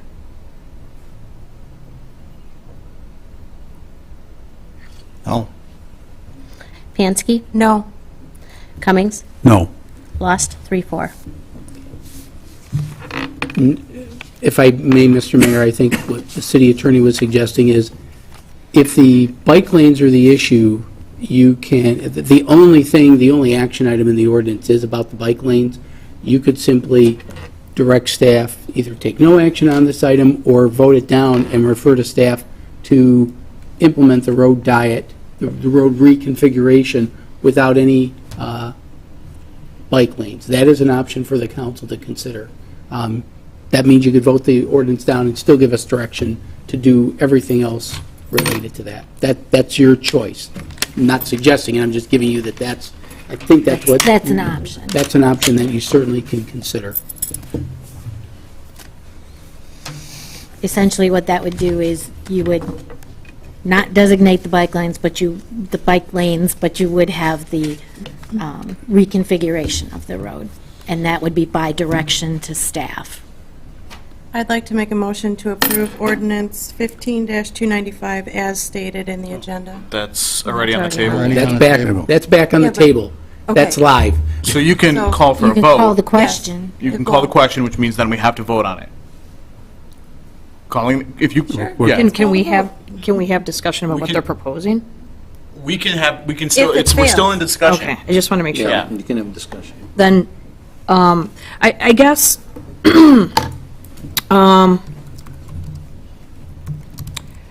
as I had stated a couple of weeks ago, I had a number of concerns, because, I do live right off of Murdoch Street. Oddly enough, I travel on Commercial quite a bit as well. And I'm on Sawyer. So, I understand it, but to the gentleman's points that were in the back of the room, I couldn't have really said it any better. There's no way that I would put my child on a bike, nor would I ever ride in a lane on Murdoch, even if it's a short distance with the configuration. I'm all for bike lanes. I'm just not sold on Murdoch Street. Sawyer is so different. than Murdoch Street is. I'm on Mitchell, so, you know, it's easy to take a right. It's not easy to take a left, and I can't even imagine going from 4 lanes to 3 lanes. There's so much traffic. You've got, as I stated 2 weeks ago, you have the fire trucks, you have the ambulances, and when we talk about this each year regarding our calls that come in for the different fire stations, we're all on an increase. We've also got the assisted living home, and there's multiple times that I see it backed up where people are trying to get in because the driveway is so short before the gate to let them in, and they're not always real responsive. You know, with the and I understand we're not digging up concrete, but I'm also not sold 100% on this plan either. Statistics are statistics, and even if I was to agree to this tonight, I would be doing it somewhat with an ill stomach, because there's sometimes common sense prevails over any amount of statistics, because as somebody had mentioned, not all situations are the same. We're not Madison, we're not Neenah, we're not a lot of things, and this is different. And even like Tom and I live in the same area. I know both of us use Vinland all the time, but you know, when he travels and when I travel is very different, and we probably have two very, very different opinions on it, so I certainly respect it. For me personally, I think I could live with the road diet a little bit better if the bike lanes were done in a different way, that we're taking the side streets and in the back. Then I could maybe live with the road diet a little bit better, but to do the road diet plus the bike lanes, I'm more worried that we're going to have more potential fatalities or accidents with having the bike lanes there. So to be honest, I'm okay with sending this back to staff and asking them to maybe redo this, so maybe we can somehow maybe reach a little bit of a compromise. Speaking as somebody who was involved in a vehicle-bicycle collision where I was hit from behind while traveling in the lane of traffic, I don't wish that on anybody. Even with the helmet, I still cracked my skull in 2 places, and so that colors my decision on this as well. I have injuries to this day that I still wake up in the morning and feel from that accident, which was over 15 years ago. Bike lanes in a street of this traffic intensity is not the right solution. The original bike and pedestrian plan had them going on the side streets. I understand that the Bike and Ped Committee can make alterations to that bike and ped plan. And when I was on that committee 2 years ago, we made a decision to move bike lanes from Bowen Street over to Hazel. That decision was made with traffic volumes being considered on Bowen Street as well as the width of the street. That gave us access to 2 schools as well as to Menominee Park. Putting bike lanes on Murdoch does not address a specific issue that can't be addressed by putting bike lanes on another street that travels east-west. That would be considerably safer. Smith, Bent, Linwood, these have all been streets that have come up in these discussions. And if you go down Smith Street, you also pick up North High School. And that addresses some of those concerns. And so my primary safety concern about the bicycle lane portion of this is there are other streets in the city that will better serve both commuter bicyclists as well as those who bike recreationally or don't have a driver's license. And there are already sidewalk facilities here, so pedestrians wouldn't be an issue anyway. Having driven recently, last weekend I was down in Madison. I drove University Avenue. I drove 151, which both have bike lanes. University Avenue, those bike lanes are separated by a curb and gutter system. Their bike lane is one way each way with the direction of traffic, and both directions are separated from the nearest driving lane by a concrete curb. On 151, it's not as straightforward. The bike lane is directly adjacent to the traffic travel lane. I was attempting to make a right-hand turn. I had checked my blind spot for a bicyclist. There was nobody there. I began my turn, and a bicyclist did not yield right of way. And I almost hit him. yet he flipped me the bird and continued driving on. So that recent experience about right-hand turns is part of my concern with the entrance to a number of businesses here, a senior living community. I think we would see more of those type of collisions that I was injured in if we put bike lanes on Murdoch. So my vote for the bike lane portion of this is still going to be the same as it was on the motion to layover. I cannot vote for this. Mayor?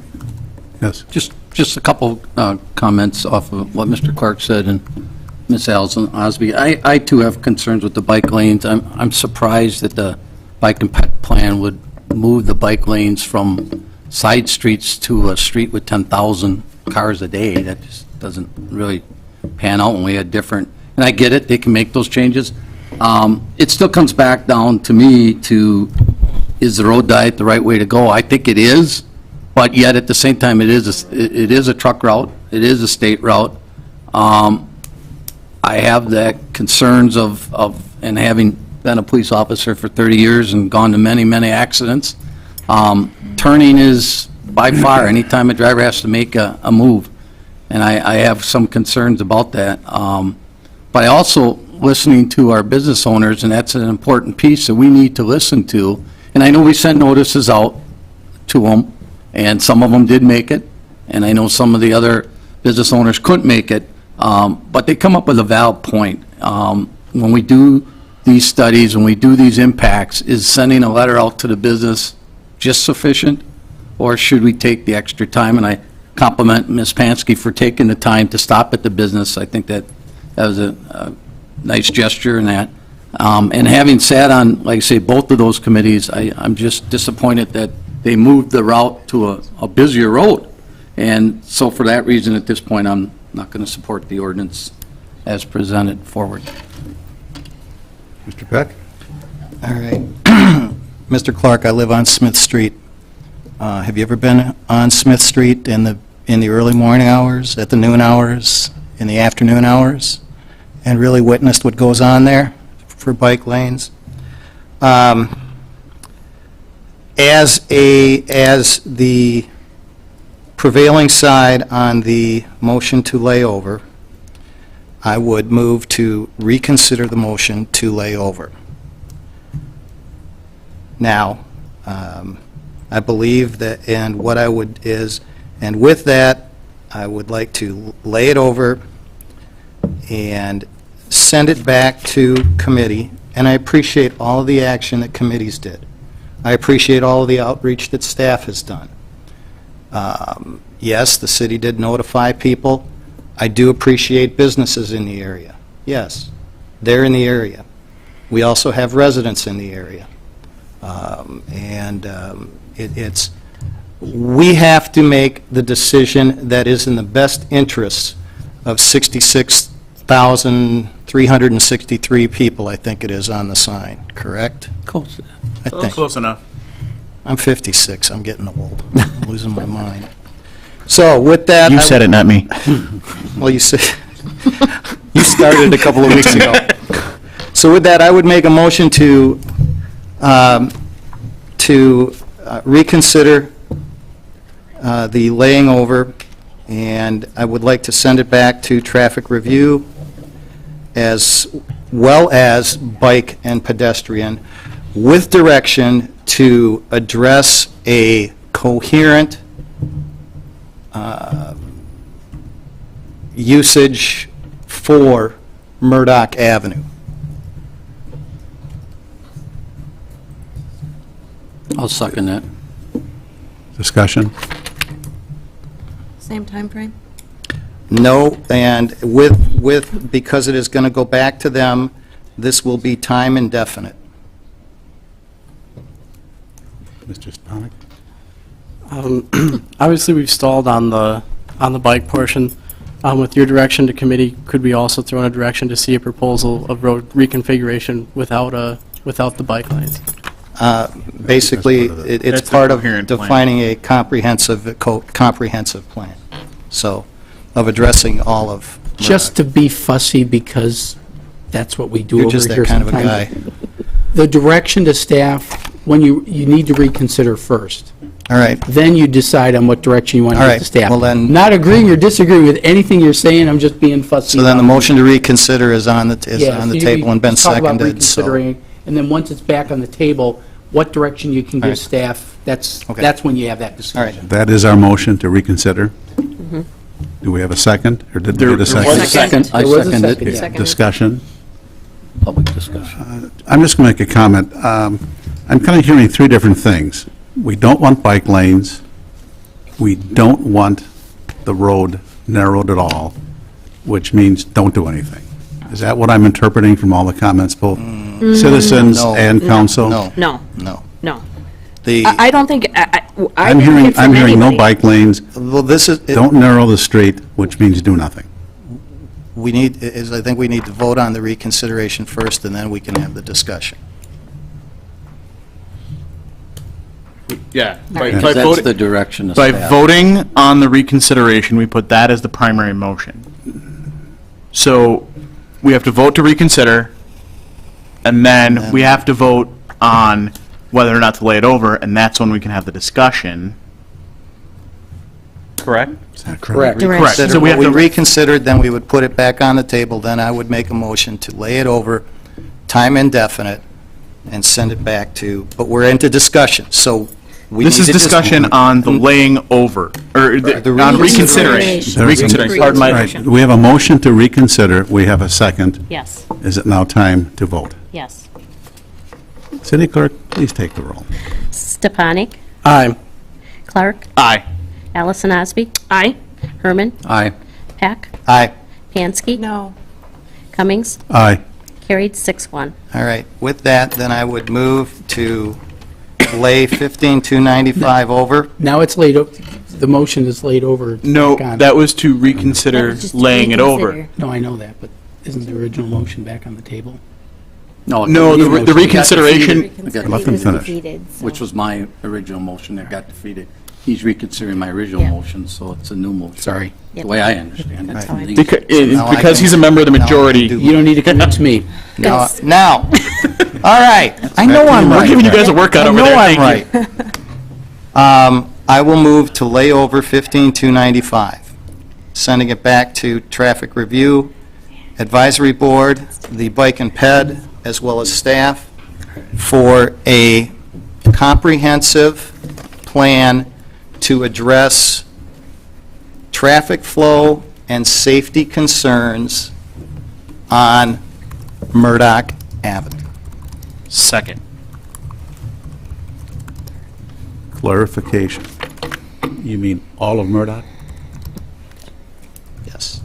So we can address it as it is a major thoroughfare, and we can address it and go from there. There may be some going from 2 lanes to 4, but, you know, it's to address it, because you have strictly residential on the east end of it, which is totally different than you have the mixed-use residential and business, say, from Main Street to Algoma. So it is a comprehensive plan. And again, I appreciate all the time and input staff has put into this, that the Traffic Review Board and the Bike and Ped Board have put into it, but I think we need to be comprehensive and address this all at once rather than just piecemealing it. We have a motion and we have a second. Discussion?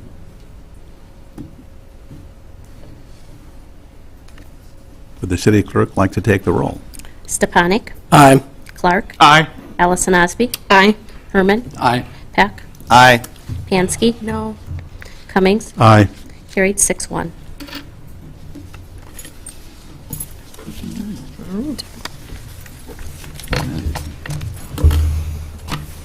Moving right along. But-um-bump. But-up. But we're going to wind up doing that, that's my point. Ordinance 15-296, approve request to attach to the city from the town of Black Wolf per TEL voluntary attachment, southeast corner of West Ripple Avenue and Oregon Street. So I have a So moved. Second. discussion?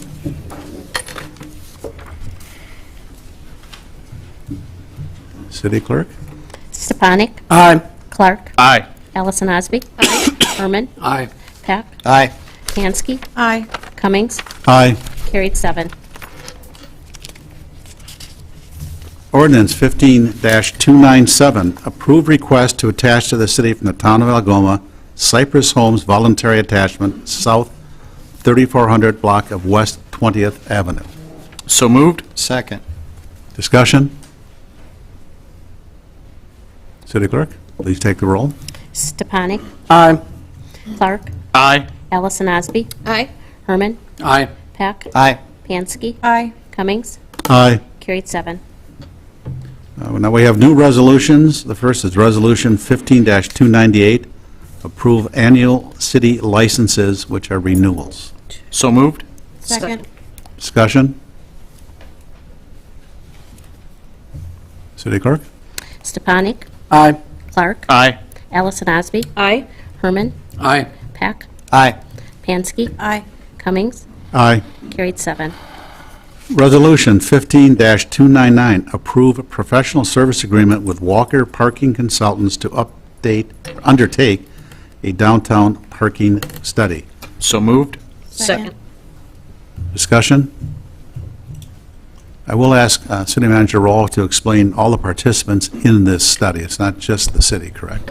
It is not just the city. We are awaiting a grant application with the Wisconsin Economic Development Corporation, but the Business Improvement District and the Chamber of Commerce are also participating. Am I missing anybody else, or am I mixing that up with the downtown action plan?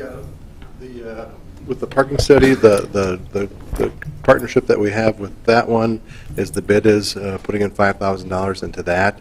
With the other study that Mark was referring to, that's the Central City Investment Strategy, and that's where the foundation, WEDC, hopefully, and Chamber. and the Chamber are contributing to that. This originally had been part of that study. We broke it out separately. Thank you. Any further discussion? Just one comment, Mayor. I was kind of wanting to kind of push this forward because I believe that we need to look at parking in the central city. We've just improved the Riverside lot, which is good, and added quite a bit of parking there. But with the growth of the convention center, with the growth of the downtown hotel, and the growth of the Leach Amphitheater, along with the city center, I think it's important that we take a total look, and this is a look from basically Jackson up to, how far is it going to go, Darren? It goes from the bridge over to Jackson to, I think it's Irving, back down, or farther up even? Yeah, it's just kind of the greater Central City area, Oshkosh, so that we have a good look at, because we're getting more businesses downtown, we're getting more professionals downtown, so parking is a key issue, and we've improved a lot of our city lots in this area, but this is to look at long-term needs in that whole area of the central city, so I think this is a good option for us to do. Does this also go to the south side of the river as well? Are we going to look at Ohio Street and Oregon Street? Those are also business districts. Well, actually, we're looking at, those will be included in the Central City study. That's the broader study area. This is the parking area. The parking issues that we have mostly are confined north of the river and in kind of that greater bid area. But that Central City study, that's broader. That'll take in the south side of the river All right. into Ohio. Thank you. Any further discussion? City Clerk, take the roll. Stepanik? Aye. Clark? Aye. Allison Osby? Aye. Herman? Aye. Peck? Aye. Pansky? Aye. Cummings? Aye. Carried 7. Resolution 15-300, approve capital improvement program, in CIP policy. So moved? No. Second. You're not even going to defer to the wait, chair wait, of the committee. For the discussion? May I make some comments, please? Okay.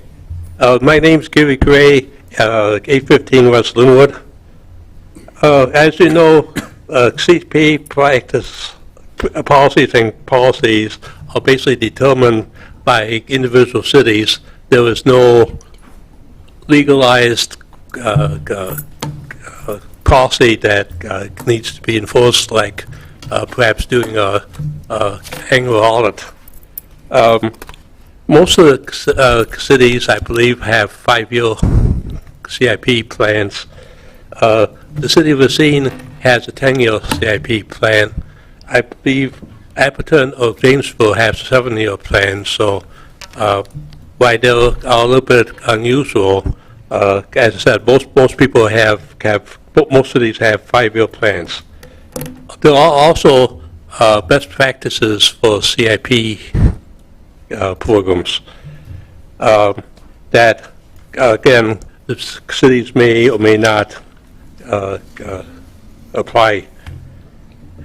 In the current proposal, first of all, let me say, I have great respect and understanding for the efforts that the Long Range Finance Committee and the Finance Director and probably City Manager have in preparing the proposed CIP program. So I'm going to speak about a couple of items on there. As you know, there is a schedule or system of rating individual capital projects.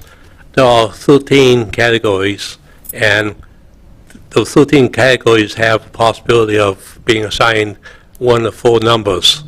13 seems to be a lot, and probably over time that number will be reduced. So some of those 13 perhaps are not as relevant as others. For instance, public safety may be a little bit higher than some of the others. There are some other, let's say, evaluation criteria, like encouraging economic development. Economic development is fine. It's probably the latest trend to say everything's economic development. And that is the problem, is that everything is economic development. So I would guess that all the capital projects that are in the CIP proposal would be encouraging economic development. There was also another criteria that conforms to the strategic plan.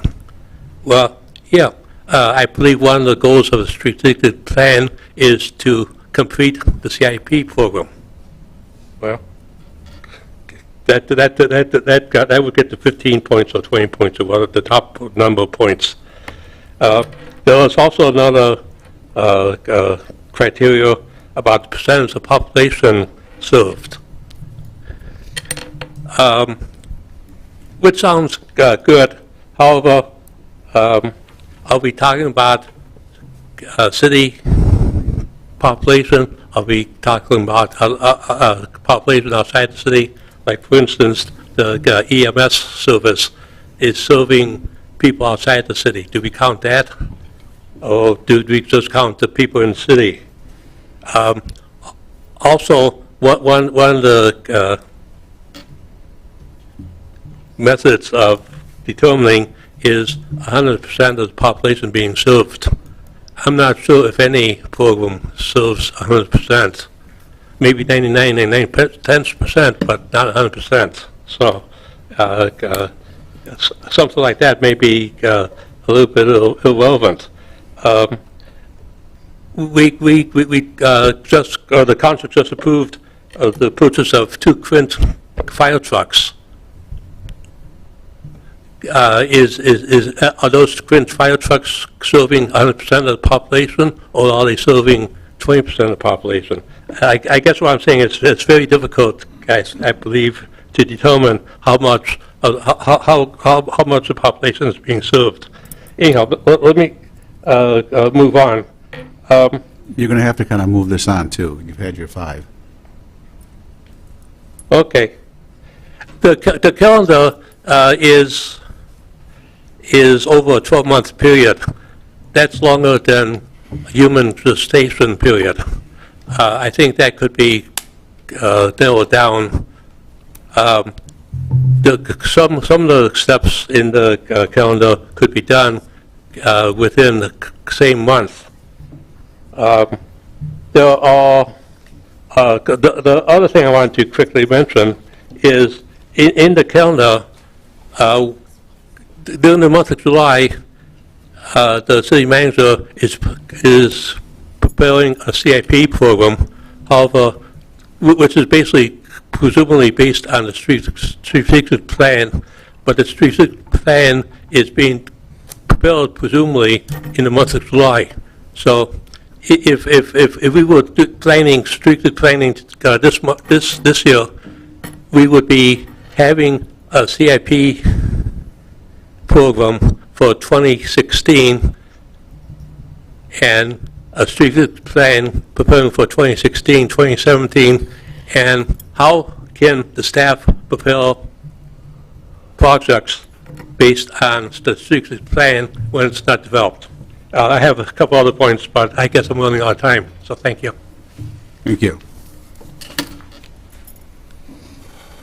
Any further discussion? Bring it back to council. Discussion? All right, so it's on the table. Sorry, I stepped on your toes. That's about all right. All right. Play nice. So it's on, as the chair of the long range. There's no motion. Oh, there is no? I had a motion in a second. But, all right. Yeah, We hadn't done the public portion. we hadn't done the, yeah. All right, Judith, go ahead. Now I will defer to you. No, go ahead. It's all right. I would move for approval of Resolution 15-300. Second. All right. Discussion. As the chair of the Long Range Finance Committee, this is something that we began, the council gave direction to LRF last year during our budget process when we looked at the CIP, and yes, we do have a CIP budget that goes out 5 years. The first year of the budget, so for instance this year it would be 2015, or yes, when we approved it, we had the budget for 2015.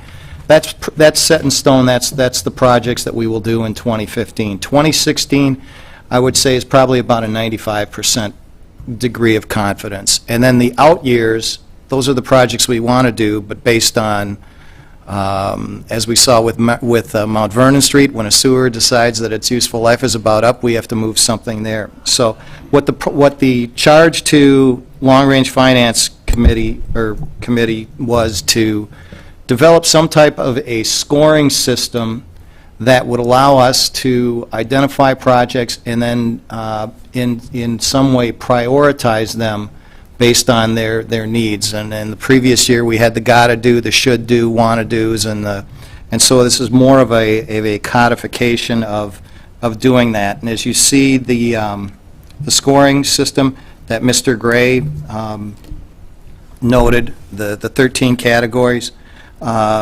regarding percentage of population served, in reference to Mr. Gray's question about a fire truck, while I hope I never need a fire truck, I would think that a fire truck would be defined as serving 100% of the community.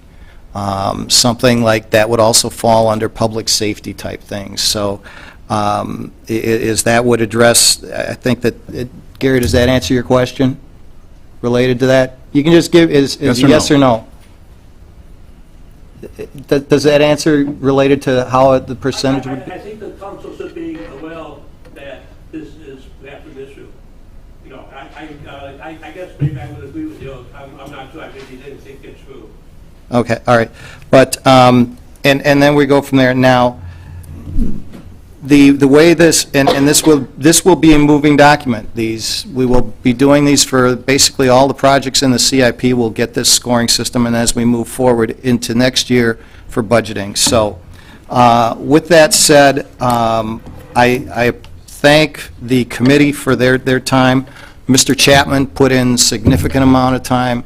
Ms. Larson, I have to recognize you as well. You put in a lot of time and effort in this, and many cell phone calls to me going, is this what we're thinking? Is this what you're thinking? So I appreciate that. So I hope that the council adopts this 7-0, and as with any policy, this is going to be, this is a first draft. It will be a living document. Let's see how it works. If it doesn't, if we want to tweak it and make it better, we'll take that under consideration with long-range finance. I just have a question for Mr. Roloff. Regarding the portion on the bottom here, it says the city manager also reserves the right to assess an extra 5 points per project. Can you just clarify what instances you would need to assess an additional 5 points to? That was a big discussion that took place with the Long-Range Finance Committee, and at one point, they were ready to take it off, and I think it's just unusual circumstances that may come in that I think it might be appropriate to assess that. I can come up with any number of reasons, but it would really be more that, timing or just knowing certain things that may not necessarily fit in with the criteria. Mr. Gray suggested that the criteria may get less, and he may be right. But there might be a 14th criteria that the committee didn't think of. It pops up and it says, you know what, that was not even thought about by anybody. It needs to be pointed out, and that's where I think a 5 points would. Is that anything that comes back to council then, or was you just give it the extra 5 points and that's how it stays? Yeah, it's really so that when we meet with the council, it's sort of like, what were you guys thinking when you put this together? Well, here are the thought processes. I think the committee kind of gave me direction that I need to be judicious with those 5 points. I just don't say every project gets bonus points, so yours is 1 and yours is 2. It really has to be something that totally is lacking in the criteria that is laid out, and do I need to make sure that those get pointed out? Because otherwise, it dilutes the effectiveness of it. But eventually, my goal would be to have those points in the CIP so you knew what was in my head when I was putting that together. And, Mr. Godey, I know even though we only have a 5-year CIP, Mr. Godey has a 10-year plus CIP, Gary, so I know you'll be happy to hear that. They go through a long process because there's so many moving parts. And another project gets moved up, they need to know what is moving in its place. So those things will be factored in. But my goal is to let you see the points so you have at least a starting point of discussion. Because that's really where I think it started with the council. It's like, what are you guys thinking? Help us understand. We're not in the room, but help us understand what you guys were thinking when you were in the room debating these projects and prioritizing them. And we thought this would be a good way to do it. Are you satisfied with that? Yes. Oh, okay. Thank you. Any further, Mr. Herman? Thank you, Mayor. I just want to compliment the Long Range Finance Committee and city staff. I think this is an excellent starting point. As Mr. Peck said, it's a working document. I just want to make a point that I sit on several committees that look at CIP. We just did it last night at Parks, so I would make a recommendation to any of the committees that have to put a CIP together, like Bike and Pet and some of the other, gets this, so that as they put their projects together, they can see the criteria that we're looking at. Because just from last night, we were talking about boat landings and some other things, and athletic fields and tennis courts, and I see all that stuff in here. So I think that would help the citizen boards, the citizens that sit on these boards, as they put together their plans, to be able to look at this also. So I think that as is would be a good thing to send out to the different boards and commissions that have, CIP as part of their task. I would Thank you, agree. Mayor. I would agree. Anyone else? It's always nice when you have a tool, another tool in your toolbox to help you make decisions.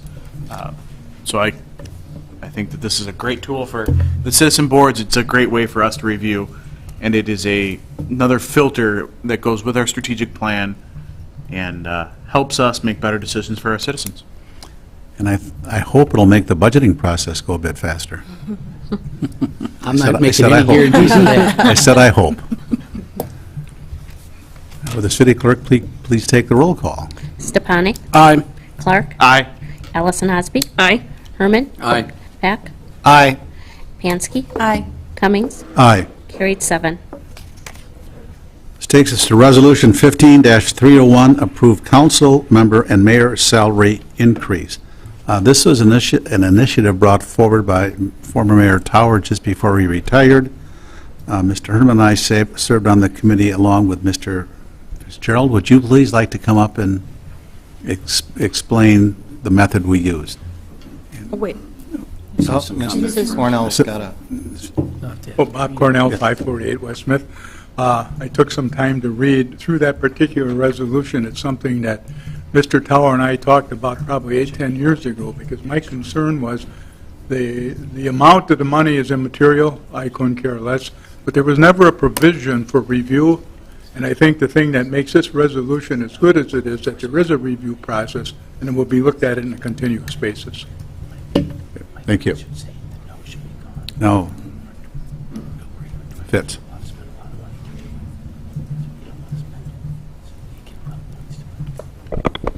Hi, yes, I'd be happy to talk about the committee's work. Want me to just start from the top? Start from the top. Okay. Well, this is something, as you mentioned, Mayor Tower brought forward because he had knowledge of the last increase that was provided to the council members. I think it was back in 2009 that took place. And for those people that don't understand how pay increases take place for elected officials can't provide themselves a pay increase while they're in their current office. So in other words, it has to be done prospectively when a new term takes place. Well, that's why it's important to take a look at it on a regular basis, because it takes so long to enact a pay increase. And that's what former Mayor Tower was trying to get at when he brought it up before he left as his term ended. So as a result of that dialogue, we were tasked with taking a look at what council member pay and mayor pay was in a variety of cities in the state of Wisconsin. So we took a look at a variety of different communities. Some were some were a city manager form of government communities. Others were not. We also took a look at communities that were in concert with how the Wisconsin Employment Relations Commission historically identified our comparables, for example, for collective bargaining. So we did that research. Sue Brinkman, our HR manager, did that research, and we shared that information with the council members, and also the committee had that information as well. And we met on, I believe it was May 7th, took a look at that information, and Mayor Cummings was there, Council Member Herman was there, and we talked about a variety of information, including that data, including the responsibilities of the council members, the committee assignments, some of the demands that are placed upon them, not only by the formal assignments, but also by the willingness for the council to interact with the public. And it was the thought of the committee that, based on the data that we had taken a look at, and based on the fact that it had been some time since council member pay and mayor pay had been reviewed, that it needed to be adjusted. And the proposal that was brought forward as a result of that was to mirror some of the pay that was most closely aligned with the WRC. We thought that the WRC had formal knowledge in regard to when they established the pay comparability for the collective bargaining groups, and they thought that that was a good standard to follow. And in looking at that, those numbers in those sorts of communities, the proposal that's before you is very close to the pay that average for those sorts of communities. The only difference is the mayor's pay and the council member's pay was very similar. I think there was a $100 difference between those, and the committee thought that there needed to be a little bit more of a difference between those two to differentiate the responsibilities of the mayor. So rather than a $100 difference, they recommended a $500 difference. So that was, in summary, what took place. Thank you. Any questions? Paul Fitz is still up. We have a motion and a second, I believe. No, we don't. So moved. Do I have a second? Second. Discussion? Go ahead. No, I'll defer to... Well, thank you. Thanks, Fitz. Sitting on the committee, I had actually been in the initial conversation with former Mayor Tower on it, And, you know, people may ask why we came up with the increase of $12.50 and going up to $5,000 and everything else. When we looked at the comparables, as Mr. Fitzpatrick mentioned, we were below the comparables to all the communities. We weren't even at average.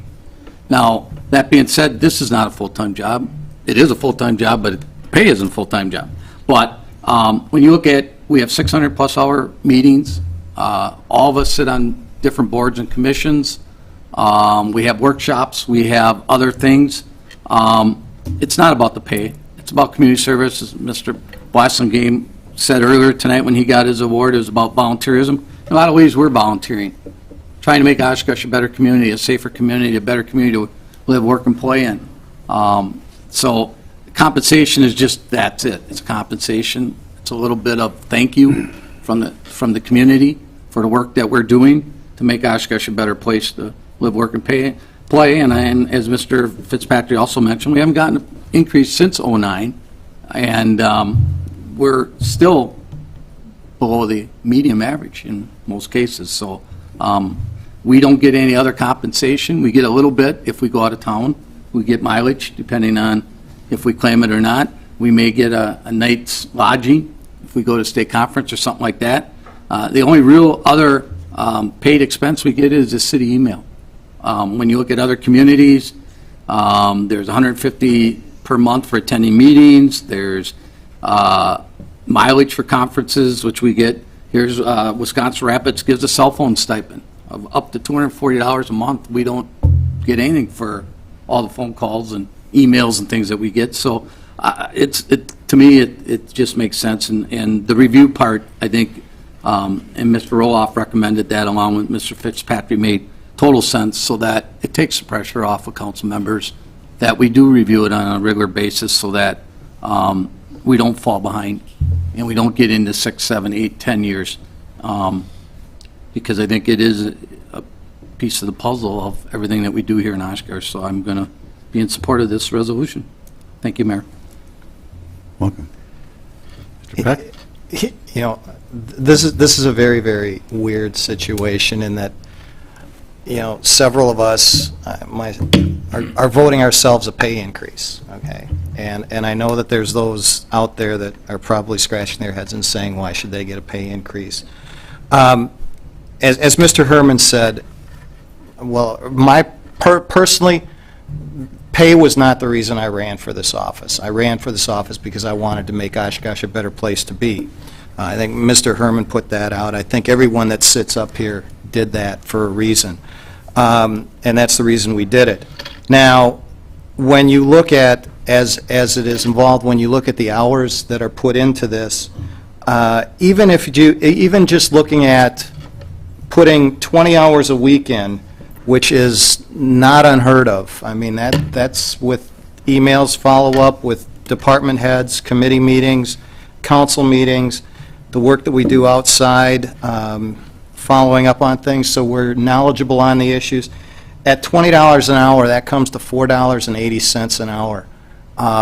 You know, it's often said, you get what you pay for. I don't know if that's indicative of, you know, I know it's not indicative of Oshkosh, because I think that $4.80, this is related to council people, I think that $4.80 an hour is a pretty darn good investment for the community, in the leadership, in the forward-looking things that this council is doing, and each of these council members here and in the past have done. So I support this as well. It is, like we say, getting it up to comparables, and in fact, when you look at where we are, you know, and with the things that Oshkosh has done, I think it's well worth it. But again, like I say, it's a very difficult position to be in, to vote yourself a pay increase. But you know, like I said, I believe that we are worth the city of Oshkosh, the citizens get every penny of their money's worth. Mr. Clark? It's been mentioned that we're voting a delayed pay increase, so that's important to remember. Mr. Fitzpatrick mentioned our WERC comparables. These are cities that the state feels that we are comparable to. When you look at the average compensation for council members under that subcategory, included in our packet is that dollar amount of $5,804. So even with this pay raise, it's important for the citizens of Oshkosh to know that we're still below average in compensation, and we're still going to work just as hard to make sure that you get every penny of our time that you pay for.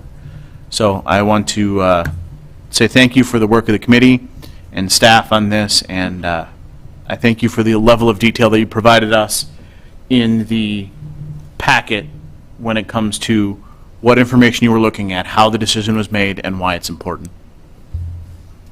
Mr. Mayor?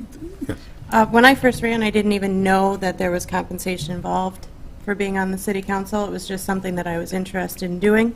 When I first saw this, I thought, oh, you know, how are you going to vote yourself a pay increase? I mean, it sounds selfish and absurd.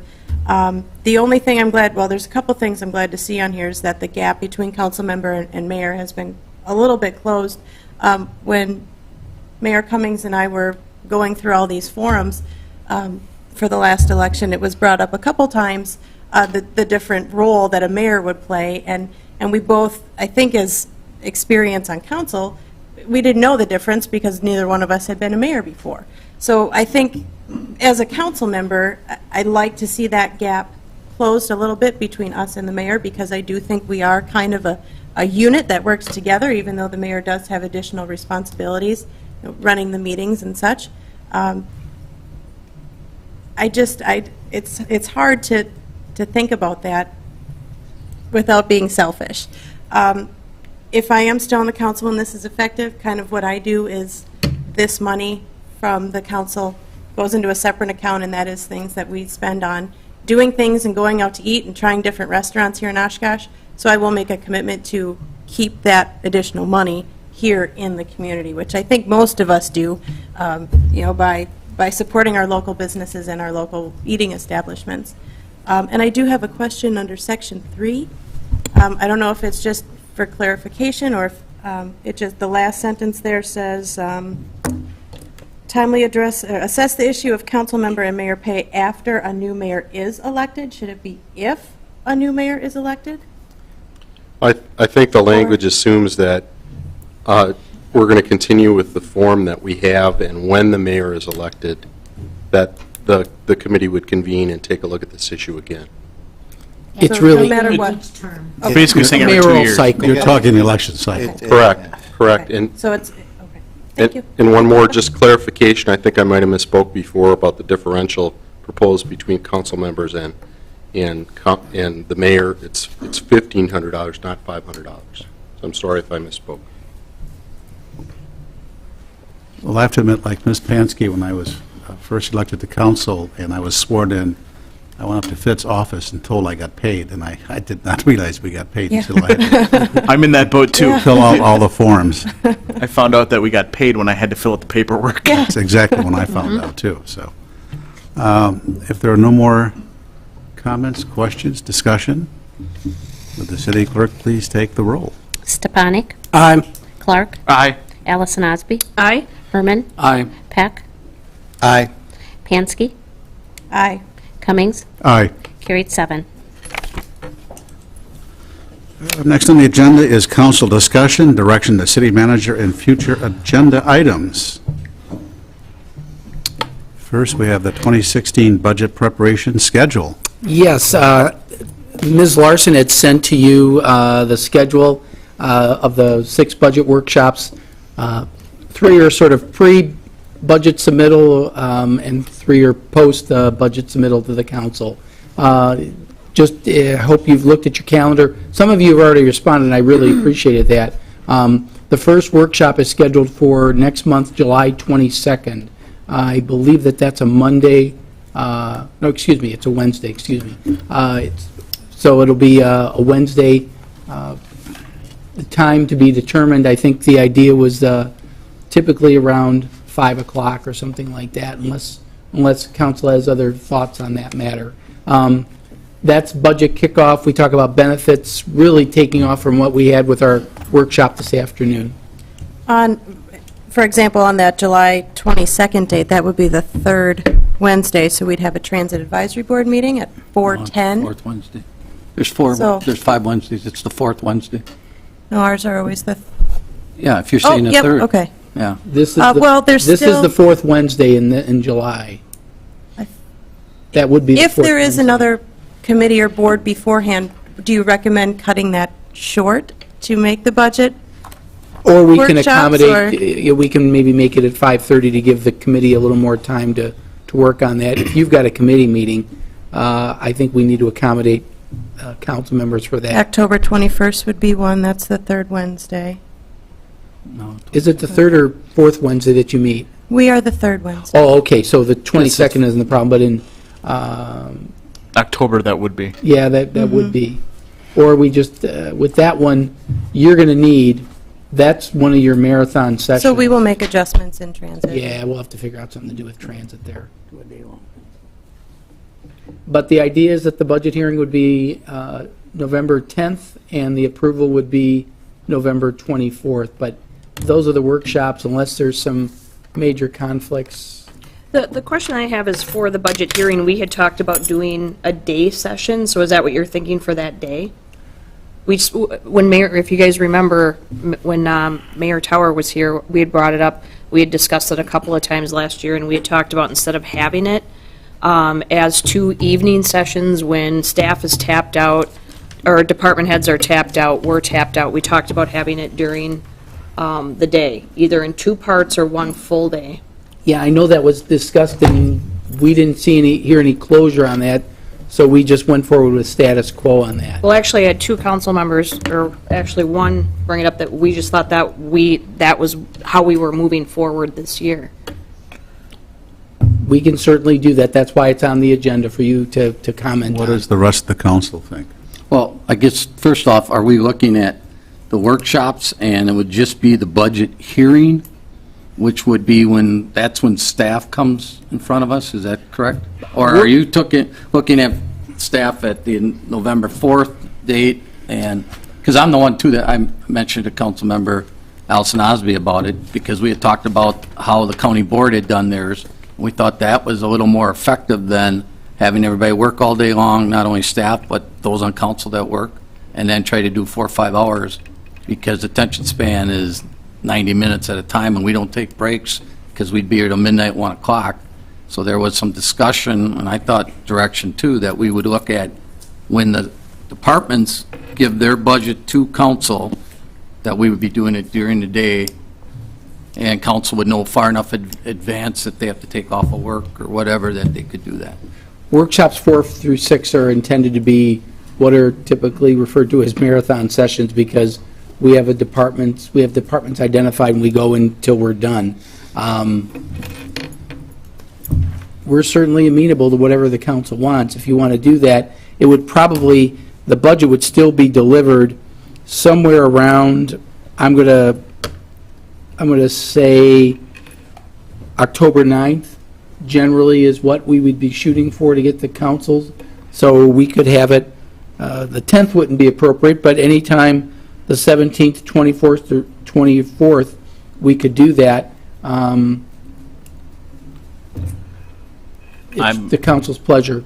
I'm okay with a marathon session. The September 16th date, I will be out of state. That was the one that is scheduled to be workshop number 3 for the CIP. I'm out of state from the 12th to the 19th in September. Council can change that. That's an overview workshop, 2 hours. We just kind of give you a status. The CIP is as much about the debt as it is about anything else. Kind of prepare you for whatever the CIP is. Actually, the CIP will pretty much be out there by then. So that would be one that I would have an opportunity to discuss with you before I left. Yeah, you'll have it plenty of time before that. So I guess the 1, 2, and 3 are really preparatory, just kind of giving you overview. 4, 5, and 6 are the real deal. You have the budget in front of you, you're listening to departments, getting input, asking questions. The dates in October, the 17th is a Saturday, the 24th is a Saturday. Would you like to schedule one of those to be an all-day? You're looking at weekend days? Well, I thought that's what you were saying. No, no. No, You're talking during about the week, daytime. during, Yeah. Oh, during the okay. business day, well, you guys will be here already. okay. Yeah, we don't Rather than No. making staff them, giving up their weekend. No. why make staff No, put in they're 8 already hours? here. Yeah. We would be looking at an 8 to 4 timeframe. Okay. With a 1 hour lunch. Administrative lunch, which is 1 hour. Okay. Anytime, I would say, after the 19th. I think you want a week to Oh, absorb at the least. budget, review it, by your lonesome. So I would say anytime after the 19th. You got different boards and commissions. You got the Plan Commission that meets on a Tuesday. Those are typically pretty regular. You could do something on the 21st. I mean, you could pick any of these dates here and just make them an all-day event rather than an evening event. Is there, so we're looking at the week of October 19th through the 23rd, correct? Yeah, or the 26th or the 30th. You really have a Well, choice. I would, anytime during that week in October, because that would put us on a non-council week as well. I would say it's going to be easier for me to get off of work on a Tuesday through Thursday. So the middle of the week would be easier for me to take off of work, which I'm more than happy to do. Do we have any boards and commissions that would be meeting on the fourth Thursday, which would be the October 22nd? Let me throw this out, too. The league annual conference starts on Wednesday, the 28th of October. 28th, yeah. So then for sure would need to be the week of the 19th. I would say October 22nd. I'm ready for a marathon on the 22nd. That's my birthday, so that's really not fair. Well, happy birthday then. You bring the cake rather than me bringing Oh, pizza. and I have to bring a cake? Just the cake. I'll bring the pizza. Well, I'll let you pay for the pizza. I guess, Thanks, before guys. we look at dates, is that, I mean, that's what we have to find. I mean, does council agree with that? Or would they 'Cause we don't- prefer to stay in the format we're in? we don't have the same council we had when we talked about it That's last year, correct. in all fairness. I would prefer a full-day session rather than asking staff to log 4 hours more after an 8-hour day. And for those of us that work, you're not real bright after that many hours, and especially if you're dealing with numbers. Speak for yourself. I am speaking for myself. I'm in bed by now. If we're going to do the 22nd, just make it really special. Okay. We could- will. 21st, 22nd, there's, later on in the week, Yeah, that would work not for just me. because it's Counselor Pansky's birthday, but later on in the week, we're usually doing agenda preparation for the following week. Earlier in the 21st week, is fine with me. 21st, we could deal with staff meeting. What about 20th and 21st? Is that we don't Either have a one of those council days is meeting. fine with me. We don't have a council meeting on the 20th. We could do 20th and 21st. And if we do the 21st, that would only be until 4? So Well, we could still make transit at 4:10. Yeah. And the We got a few 20th months is to figure plan, out transit. 20th is plan commission. Well, and the other thing is too, and I mean, this is kind of the big kahuna of Right. everything we do all year. So I mean, not to say that the transit meeting that day isn't important, but I mean, in the big picture of things, this would take precedence over. We have 4 months to over. plan for that. I Yeah. think we could accommodate. Plan Commission, you typically is based on applications.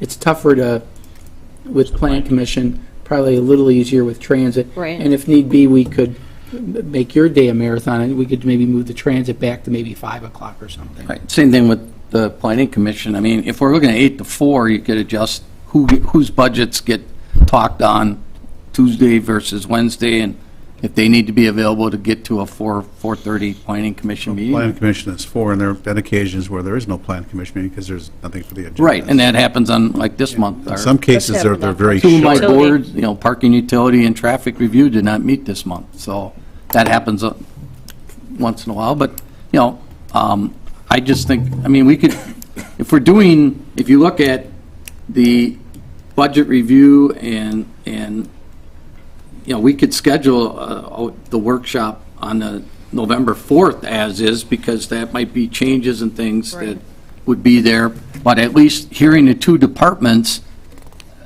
you're talking 8-hour days, actually, we probably would only need a day and a half. If we've done the other ones in 4-hour segments in the evening, 5 to 9, 5 to 10, you're asking to come in at 8 in the morning till 4 one day, and we might be 8 to noon the second day, and all the departments will be done. You don't know. You know, so I think Mark, it's a good way to would you rather put go. together a schedule and just let, we're kind of So guessing we're looking at the dates and so 20th or forth. 21st of October. Do you want to do, Mr. Herman suggesting all day and then a half day, is that? Well, it's scheduled for 2 8-hour days, but if we don't need them, just like these, some of these workshops, we're done sooner than, we've set 4 hours aside. Do you want to try the 20th and 21st and Sure. see how that works, and everybody check their schedules and whatnot? I know that's... Yes, that'll work. That'll work. It does not get you off the hook with a birthday cake. No, you still have to bring the birthday cake and ice cream. Or Oaks candy. Well, that would work. Well, that might work. On top of the cake.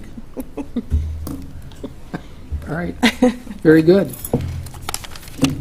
We will work on that schedule for you. And, we can keep these other dates there. I mean, if in the end it does not work, we can always go back to this. This is a Plan B, the dates that we have. I think if you get your dates scheduled, we'll make it work. I mean, Yeah. I've done this system, I've done both systems, so I'm not married to one system or the other. I would hope. Well, the reason why I brought this up last year is, especially having gone through 4 budget seasons, it is so not fair depending on, once we hit that, and you can literally see at 8:30, by 8:30, 9 o'clock, it's just, we're glazed over, and then when we come and then we kind of recap, then there's things that we've missed, and I've never thought that was fair to the department heads who work so many months to put together a budget for us to not have our full attention.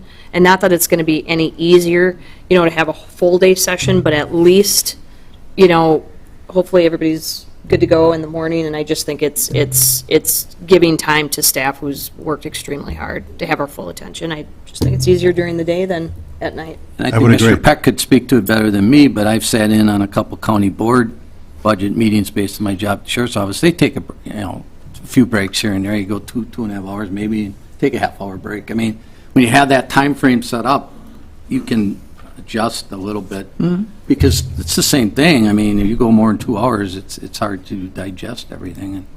And, but when you're doing it in such a short time frame of only 4 hours, and you got to get it done in that time frame, you almost go to the marathon sessions, and as Councilmember Allison Osby says, But it's not fair. sometimes deadlines focus you. Well, it does, but It at the does, same but- time, I know one year I think we missed, I wouldn't say missed some things, but when we got to making changes at the council meeting, there was quite discussion we already talked about that, and a couple of us didn't even remember talking about it. That was 2 years ago. That was when I was on council. Yeah, Yeah, don't want to relive so we don't that. want to go there. No. We The want to. brain can endure as much as a seat. The brain can absorb as much as a seat can endure. There you go. So we need All right. softer seat. Moving on. All right. We got Okay. this? Good to We go. got it scheduled. The next one, we wanted to wait until we talked about budget schedule. Workshop with Sustainability Advisory Board, I believe the Chair, Margie Davy, had spoken with the mayor Yes. about that. I'm not sure exactly how long you were thinking, maybe just an hour, just like we did this evening? Exactly. Okay. Yep. The next, the calendar looks like June we have the 23rd, and then July we have the 14th and the 28th. I think whatever is best for the council, as far as their schedules. Shall we just say the 14th to give them a month to prepare? Sure. Okay, Works for me. we'll do that. Very good. I doing it at 4:45 or 5? Probably, how long do you think, Mr. Mayor? Do we want to do a 4:45 or 5? 5. 5? On the Very good. 23rd. 14th, So the right. 14th at 5, we're thinking? July. Oh, August 14th. August 14th at 5? Did we say? No, August? July I'm sorry, 14th. July. Yeah, July 14th at 5 o'clock. Yep, very good. Okay, we'll make sure that happens.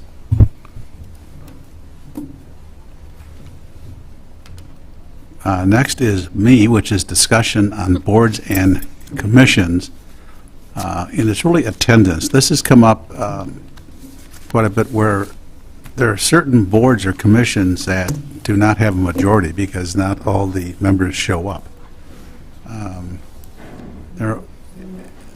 And we don't really have a hard and fast policy as far as if you have so many unexcused absences, at what point are you asked to leave the board? And some of the research we've done, it seems that 3 is a magic number, either 3 consecutive misses that were unexcused or just 3 misses. So I'm kind of looking for input because you're all in different boards and commissions. What do you feel our policy should be as far as when a person is not really performing their duties on boards and commissions? And I think the biggest concern is in some cases quorums. Yeah, to make sure you're getting quorums. I do like the 3 consecutive. It's an automatic.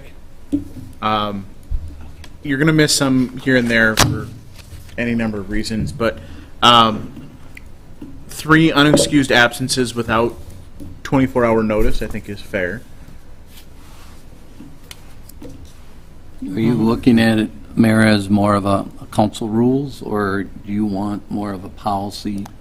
Policy for serving on a board or a commission. So that when they apply, they would get that information? Is that what we're looking at? Expectations. Expectations. Because there's a process that the attorney is chomping at the bit to tell you. Lynn, your turn. Because you just can't say 3 strikes and you're out type of thing. There has to be a process. It's either for cause or at the pleasure of council. And actually, after reading it and talking about it, even if somebody didn't meet a certain standard, it would really be preferable to dismiss somebody not for cause, but dismiss them at the pleasure of council because you've set some standards of expectations and they're not met. But you do want to have some standards and expectations that are laid out at the outset. Council's never done it to my knowledge. I remember one discussion my whole time here that we've had, but we've never gotten to the point of dismissing somebody. Usually you let the term run out and then you just replace the person.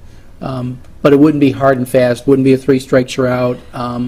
It would be more, if certain standard of expectations wasn't met, we would bring it to council. Council could decide if they wanted to remove that person at their pleasure. That would probably be the most, the easier way to do it, rather than, if you do it for cause, then you have to have a hearing, kind of like you did in the liquor hearing, where you've got people testifying and burdens of proof and things like that. That's a lot of detail that you may not want to get into. And I think sometimes one of the policies said the mayor goes and talks to the person and says, you're really not meeting the expectations set by council. Perhaps you want to consider resigning or something like that. Well, and if not, then you can make a choice. I think we discussed, too, that it could be initiated by the chair of that board or commission if they just felt they had a member that was just not performing. So this would this require an ordinance, or would this just be the committee, like we did tonight with the CIP policy, where it's a guiding document that we pass as a resolution? My belief is it would be by resolution. That's what the city attorney would prefer. But essentially, it would be another overlay to council rules, but it would really be more broad because it's not about council. It's really about your boards and commissions. So it would be a resolution that would be established as policy, and then people coming in would know it from the get-go. Okay. I hate to put more onto the city attorney because she's got more work than she can handle, I think, right now. But wouldn't it make some sense to see what other communities might have? So we have We've done that. We did them. Oh, you already have that? We'll put it in the newsletter for you this week. Okay. We did a legal search with the city attorney, and then Brian Chapman did a search just with what policies are out there. So some are rules, a little more legal, and some are just policies, but they're guides to the council as opposed to hard and fast rules. So we'll get those for you. Okay. So we're at the point now we're asking staff to draft some sort of a resolution that makes sense, or is... I think they're going to put the information into the packets, and then we'll circle back in 2 weeks. I'm chomping at the bit, but I haven't got to say anything. Can I? Your turn. But I can do a memo for you, and then after you take a look at that, decide. Okay, good, the thank you. direction you want to take, but So do we want to duplicate this at our next meeting, so by then we'll have had all that information, had a chance to review it, and we can talk a little bit more intelligently about it? But what about your timeline? I mean, you've got a lot going on. I have it basically outlined. I'll just put it into a memo form and incorporate the information that Brian was able to pull up as well, so. Let's plan on that then. Okay. Very good. Ms. Allison Osby, you have discussion on developing a policy to Nope. take... Remember I talked to you? Okay, you want for the- that off. Yep. We're going to skip over that. Yep. Okay. Next, we have the follow-up meeting with our legislators. I guess the most positive thing I can report to you is I was escorting Representative Schra and Senator Gudex. They both commented to me, we really enjoyed this, we should do it again. So I take that and share it with you. You know, there was lively discussions, there was interesting coverage if you didn't see it. Miles McGuire was there, he covered it a little bit. You may want to take a look, he had sound bites in his article that was quite interesting. So it was, I think they enjoyed it, I think they want to do it again. I agree. So it's a question of, you know, how often. For what it's worth, just a shout out to Brad. I mean, the whole thing was just, it was great. It was a wonderful meeting. It was a good experience. We were in the library of the museum, and it was a great atmosphere. It was just, I mean, what a beautiful setting to be able to sit in, and the whole thing, it was a wonderful meeting. So I do want to make sure that Brad knows that it was greatly appreciated, and I know he was very proud to be able to host us there, but it was just wonderful. He was busting, he was very happy, and got to show off the Lego exhibit, which was really cool. We got another look at that, so. Mayor, if I could just make a comment. I Very think nice. when we first proposed it to at least Representative Hintz, we talked quarterly, so I'm thinking that, you know, they're tied up obviously with the budget. We're not going to meet in the next couple of weeks with them, and we'll be starting our budget. But I think anytime after our budget is approved somewhere, and I know the holidays are in that area too, but maybe somewhere in the first part of December or right after the first of the year, and try to get into a kind of a quarterly thing. Even though the state budget will be passed, there are still going to be issues that are going to be coming up during that 2-year period of their budget that's going to affect us and them. But I think the key thing that I wanted to get out of it, that I got, is that decisions they make in Madison always affect local communities, and that they need to be aware of some of that, because we wait until we hear something from the league, or we wait until we have an impact and staff gets back to us, and we got to do something now. I think if they know ahead of time a little bit about some of the issues and concerns that council has, maybe that'll prevent some things happening down in Madison, or at least get the dialogue going. And so I think if we could try to get into a quarterly or 3 times a year meeting with them, I think that would be a good thing. It was very beneficial, and I want to thank Representative Schra, Representative Hintz, and State Senator Gudex for their time as well.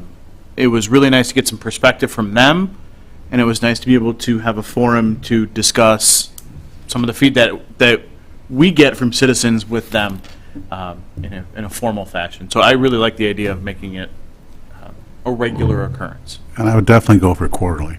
Okay. Well, it sounded like, I talked to one of the 3 of them, and that seemed to be a frequency that they enjoyed, and we find a nice, comfortable atmosphere. And I think that was what Councilor Pansky was talking about, a relaxed atmosphere where we're talking as fellow, public servants, and I think that made for a very good discussion. So we'll look at some. Maybe we'll try to do it a little even earlier than that. Maybe try to get it September-ish. That's, we could do that. 1 quarter flies. So, but they seemed to be very open to want to do it on a regular basis. So we may as well strike. And I sense that they did understand some of our pain that we're going through because of budget cuts and things that are really critical to us, to the city of Oshkosh. So that was very encouraging. Okay. We'll follow up that way. All right, thank you. We're now at the point of our second citizen statements. Statements are limited to 5 minutes, must address items that are not listed on the council meeting agenda, are limited to issues that have an impact on the city of Oshkosh and the common council, may address at a future meeting and must not include endorsements of any candidate or other electioneering. Are there any citizens who want to make a statement? I guess there are none. Councilmember announcements and statements. Councilwoman Pansky would like to talk about the Fox Cities Bike Challenge. Thank you, Mr. Mayor. Just a reminder that the Fox Valley Bike Challenge began on May 1st. It is running until September 30th. Basically, it's a national bike challenge, and we are kind of broke down into the Fox Valley area here. So if you go to nationalbikechallenge.org, you can sign up for free. You log your miles. It is kind of a competition. If we do log enough miles, we will receive Strava Metro data, which tracks where people are biking and using their bicycles in the city. So that, as a bike and pedestrian standpoint, is an enormous tool that we can use, so we can really see where people are riding their bikes and where we do not have sufficient facilities for that. Plus, it's nice if you're competitive, you know, to kind of get a little bit of extra exercise and get out and enjoy a bike ride, whether it's recreational or transportation. So I do urge you to join us. We are doing pretty well in the Fox Valley, but there's always room for improvement. So there you go. Thank you. Thank you. Mr. Herman, you'd like to talk about possible dates for the council members to attend the Oshkosh Giants baseball game. Thank you, Mayor. Yeah, I think most of us remember from last year, we tried to, we were invited by Craig Kleinschmidt, who's the public relations coordinator for the Giants, to attend a Giants baseball game with our families and maybe have the mayor throw out the first pitch, and we got rained out twice last year. I was all set to give you the calendars, but I realized I only printed, was it 3 times? Okay, 3 times. I was all set to give you the calendars for their schedule, and I realized I only printed the month of July. So, that being said, are there any date, time, would you prefer to go during the week or on the weekend? I'll shoot a whole bunch of home dates out. They pretty much play the month of June, July, and part of August, because it's mostly college students. Their games that are at E.J. Schneider Field, which is at Oshkosh North. They play a lot of Tuesdays and Thursdays. They're kind of all over Wednesdays. So I would imagine we'd want to stay away from weekends because of family commitments and other things. So what I'll do, Mayor, is shoot out some dates, and do we get in trouble if they shoot me an email back with this works, that doesn't work, or do we have to pick a date at the next council meeting? Would that be best? I don't want to get into a walking quorum on this. So, but I told Mr. Kleinschmidt I'd get back to him that we will pick a date and pick a couple dates and try to attend. So, and then when we do, obviously, the clerk will have to notice it. So it's a social event, but why don't we do that? Why don't we do this? I will put together the dates. I'll get it to the clerk maybe by Friday to get it in your council packet. You can circle some dates, and at the next council meeting, we be on the agenda. We'll put on the agenda again and pick a couple dates, and I'll get back to Mr. Kleinschmidt. Is that okay? Yeah. I'll go on, print out a full schedule this time. So that's where it's at. But anyways, as I said, it's a family event, so you can bring your kids, your significant others, your boyfriends, girlfriends, anybody you want. Wife. Well, you could do that too. And significant other. Husband. All of the above. Whatever. Yeah. Okay, moving on. Moving on. City manager announcements and statements. Mr. Roloff. Thank you, Mr. Mayor. In your package, you have the year-end quarter, the fourth quarter report for 2014. With some good news in there. We were under budget by about $100,000, 99.75% of our budget, so we just got in under the wire and on the expenditure side. And then on the revenue side, we were a little over, which is good, so we were about $300,000 to the good on revenue, so we ended the year up about $400,000. We actually had our rating meeting with Moody's Investor Services yesterday in anticipation of our upcoming bond issue, and we were able to report that information already, so they seem to be very positive with how things are going with us, and we were happy to report that. First quarter, there's really no surprises in there, but it's there, and certainly happy to answer any questions that you may have about any of those financial reports.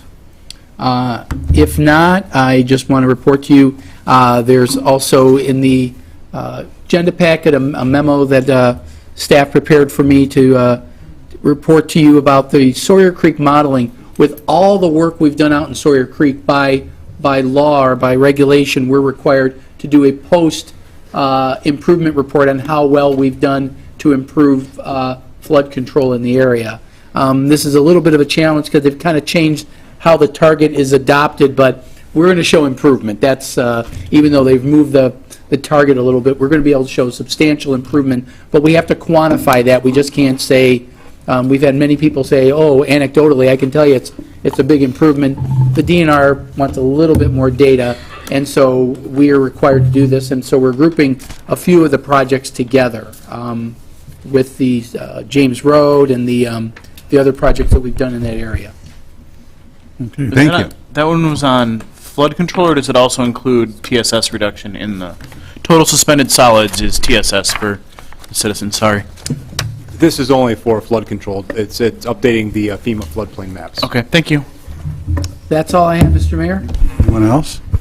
I would ask for a motion to adjourn. Second. All in favor? Aye. Adjourn.